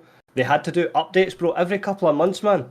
Every couple of months, bro, because like 1 or 2 wee things was just dominating in tournaments, or they're bringing out new characters, they're making them super strong, and then fucking nobody's playing them by the end. Who was playing Lydia at the end of Tekken 7, bro? Or Leroy or anything like that. Nobody. Kimram's a big one, yeah. No one playing for Kimram. You know what I mean? Exactly, fucking Ram. Another one. Nobody was playing that shit, man. It's a bad notion, bro, for it to act as like a live service game. You know what I'm saying? Damn right. I mean, we need to remember that balancing it perfectly is always going to be a really difficult job. So, but it's just at that point where there's definitely glaring things that could easily be patched that could make the game better. They need to know their community better. Yeah. Yeah. Oh well, we're all happy. Great game. As with every sort of discussion that kind of goes in that direction, I'll add the caveats of I like the game, I still have fun playing it, all that stuff. Again, a lot of this can just be addressed with patches. Like Eunice says, we're still in year one, because you think back, year one T7 was arcade. And it was a few years so much better than this though, but go on. Yeah, and then Fated Retribution, and then console release, and then season 2 was at the peak, right? When you think about it, that's 3-4 years into its life cycle. It's just the way the game's been released now. We need to go through the teething problems at the start, and the hope is that we're building towards something a lot more solid. Is that a really nice way of saying be patient? Yeah, I mean, be patient for the game you spent over £100 on. Yeah, it's just how it is, eh? It's just See, when it comes to this game in particular, I'm patient with it. I can be, because I've most of my life has kind of been based on this game for a while now, for a long ass time. I think, and sorry. So I'm willing to go through whatever shit we have to get to the good bit. You know what I mean? Yeah. And I'm still enjoying it just as well as Greg is. I'm enjoying it so far. I still enjoy the game as well, to be fair. Yeah. I don't have the time.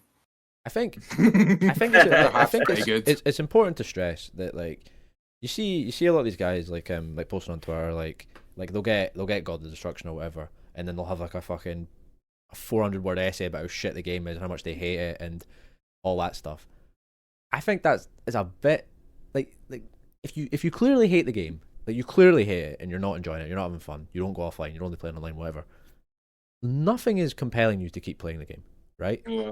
Definitely, there's folk who moan on Twitter constantly just saying how much shit the game is. I'll never play this game. It's right, say it once, fair enough, walk away. Don't keep going on and on and on and on about it.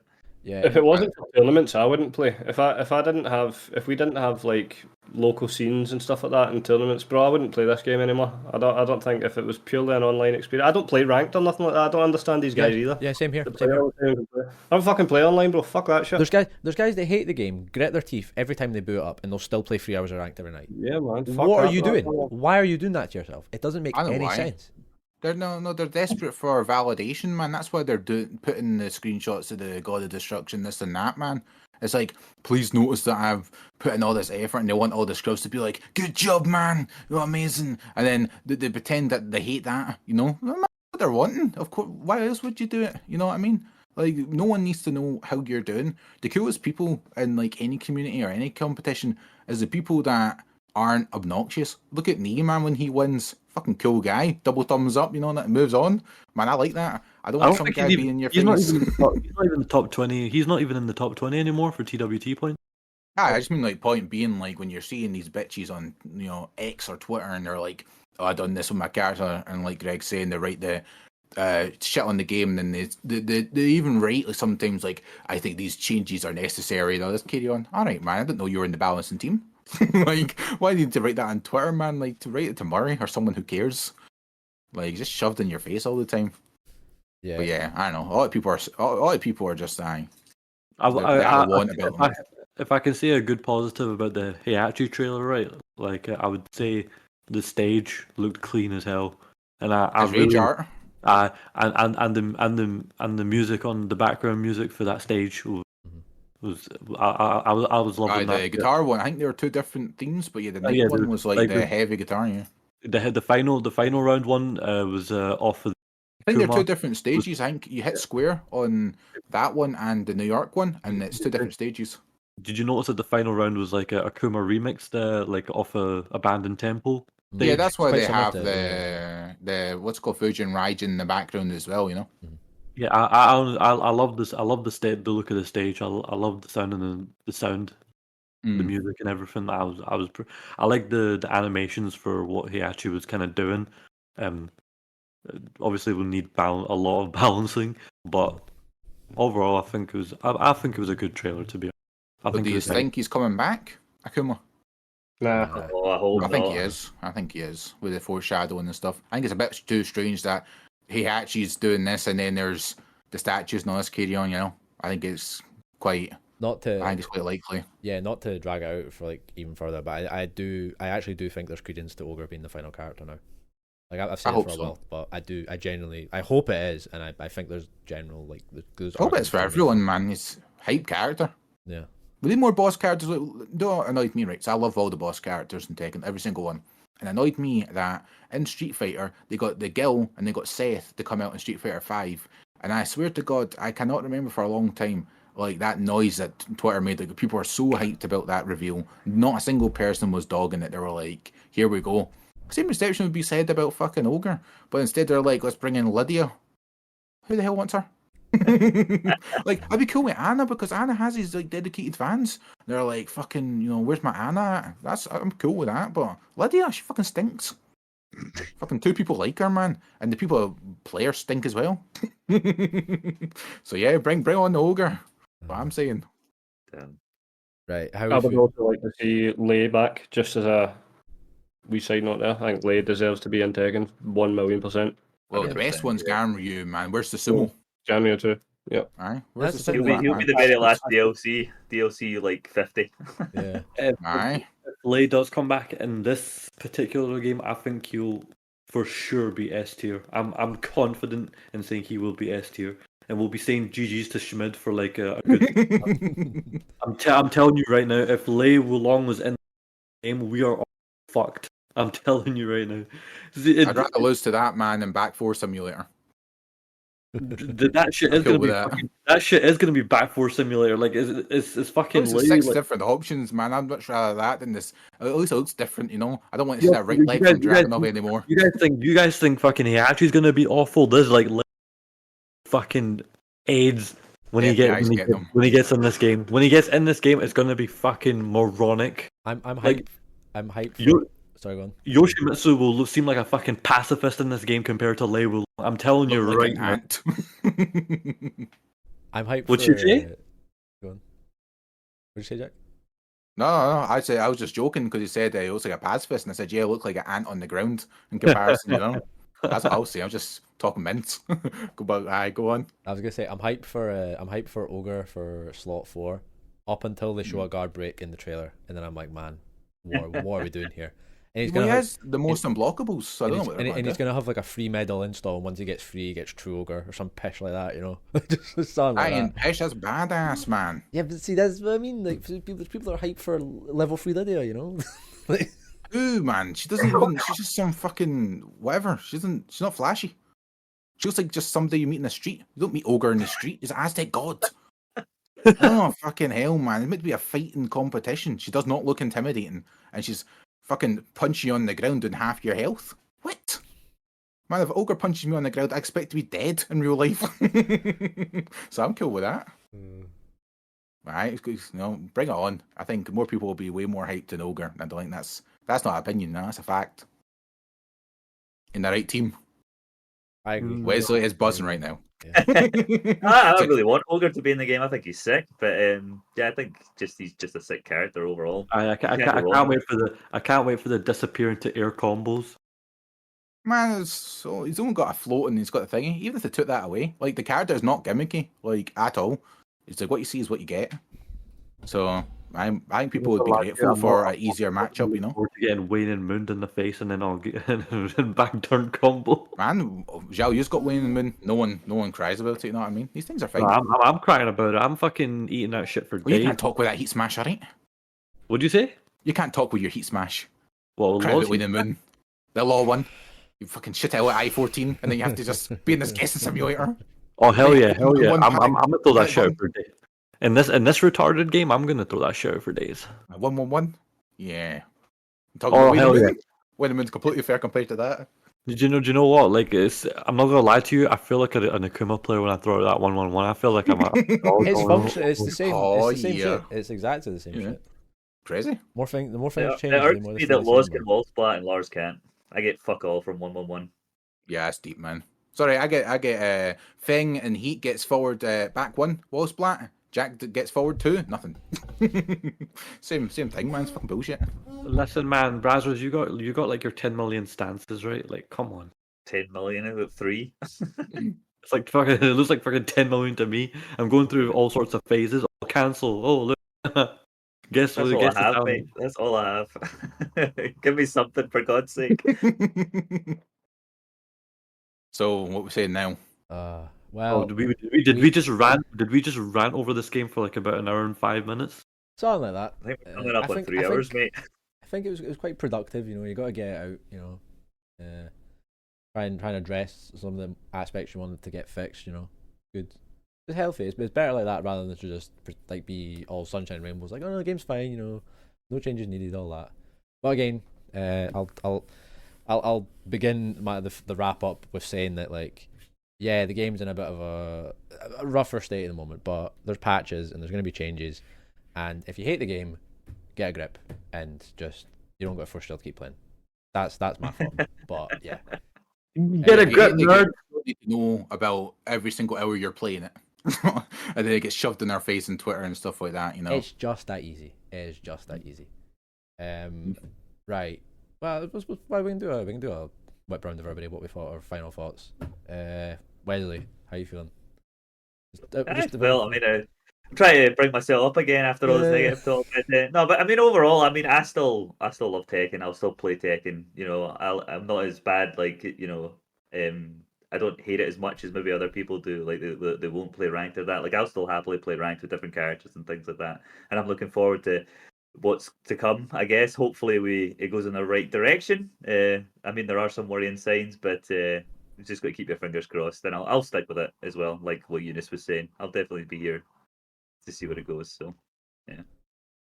Well said. How about yourself, Jack? A wee bit similar, but a bit different as well. I'm not all doom and gloom, but I feel like I've gotten unlucky with the characters that I really like and the way I like winning, that they're getting slighted compared to other characters that have the same mechanics but the far superior versions. If they were all very similar with how the mechanics worked, like streamlined, like if a guard break happens, every character's plus 10, plus 12 and stuff, I'd be a lot happier. Because of that, then I might actually look into also playing other fighting games on top of Tekken and compete in other fighting games, because I feel like I can do a bit more of the game, but I'm also very content with what I've already done. So I wouldn't mind playing Tekken plus another game on the side as well, because of the state of Tekken. I do find it hard to boot up the game and play it. I didn't really feel as bad in Tekken 7, and I really did like Season 5 of Tekken 7, especially if my character was the strongest he probably was in Tekken 7 in Season 5, which, not just because he's strong, but the way I was winning and the winning conditions were a lot more fun to me. So to wrap it up, apart from that though, I really do enjoy travelling. That is what's kept me about.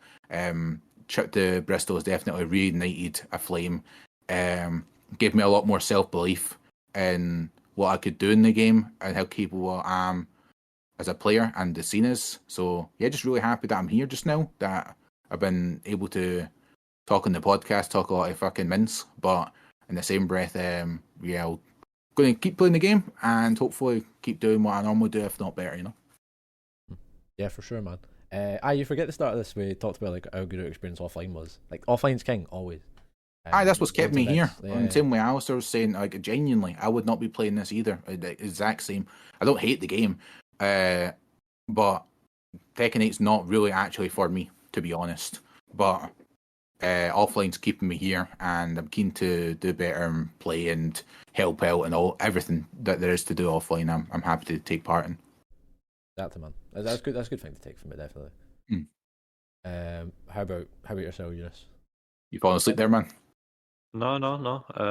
I was gonna say I love the game still. You know what I mean? I love the franchise. I've been playing it since I was like a kid. You know what I mean? When I opened up Tekken 4 and just played all the fucking games. And I'm gonna say what I said before. I'm gonna stick it through, see how it goes. There are times I can't lie where I feel like I just want to give up completely, but I'm a competitor at heart, so I can't stop. I can't really stop myself, even though I wanted to. I just hope they, in the end, nerf some of the stuff. that we've been talking about really, and they don't go too far with this aggression idea, and maybe tone it down a little bit. I like the idea, tone down the execution a bit more. And the offline's always sick. Do you know what I mean? I love going off. It's always fun. I want to do more hopefully in the future. And that's it really. Yeah, man. Nice. And lastly, I've maybe slightly miscalculated having Alistair. Everyone's trying to like see the positive side. We're finishing off with Alistair. How you feeling? Bro, I mean, I'm passionate about Tekken, so I will continue to play this game, particularly like Jack was saying, in the offline realm. I'm gonna stick to it for as long as I can. Outside of that, I don't particularly enjoy. I don't enjoy the game enough to sit at home and grind online and stuff. I'll play lobbies and that with the boys. That's still interacting with your community through the game. So I still do that. I'm not passionate enough about the game to sit and play online all the time and play ranked and all that shit. There's a lot. As somebody who's been playing for a while, there's a lot less to learn in this game. So I'm not driven to that. I'm not driven to the knowledge aspect of it so much so as I would have been in 7. Like, and what I mean by that, just to clarify a wee bit, is more niche elements of it. Like, for example, having to crouch cancel punish things against Eddie or Zhao Yu or things like that. See, like, just wee things like that. I'm not driven to. There's nothing like that in this game to learn, so I'm not that interested in. There's no greater depth to it. So I'm here purely for the offline part of it. Still passionate about Tekken. The game can be fun. Don't get me wrong, it can be fun, particularly if you're playing with your pals and that. But yeah, I'm just hoping in we're coming up on a year in January, so I'm hoping in the year after that the game's in a state that's more that I'm happier with. But otherwise, it's all right. I'll leave it at that. Yeah. The game's shite, but I'll leave it at that. Nah, I think you've all pretty much summed up everything I've wanted to say. Yeah, I just wanted to tack on the whole get a grip big thing about if you hate the game like that much and you're still playing every day, it just doesn't make any sense. Like online and all that, but no, it's good. Yeah, I think we're done.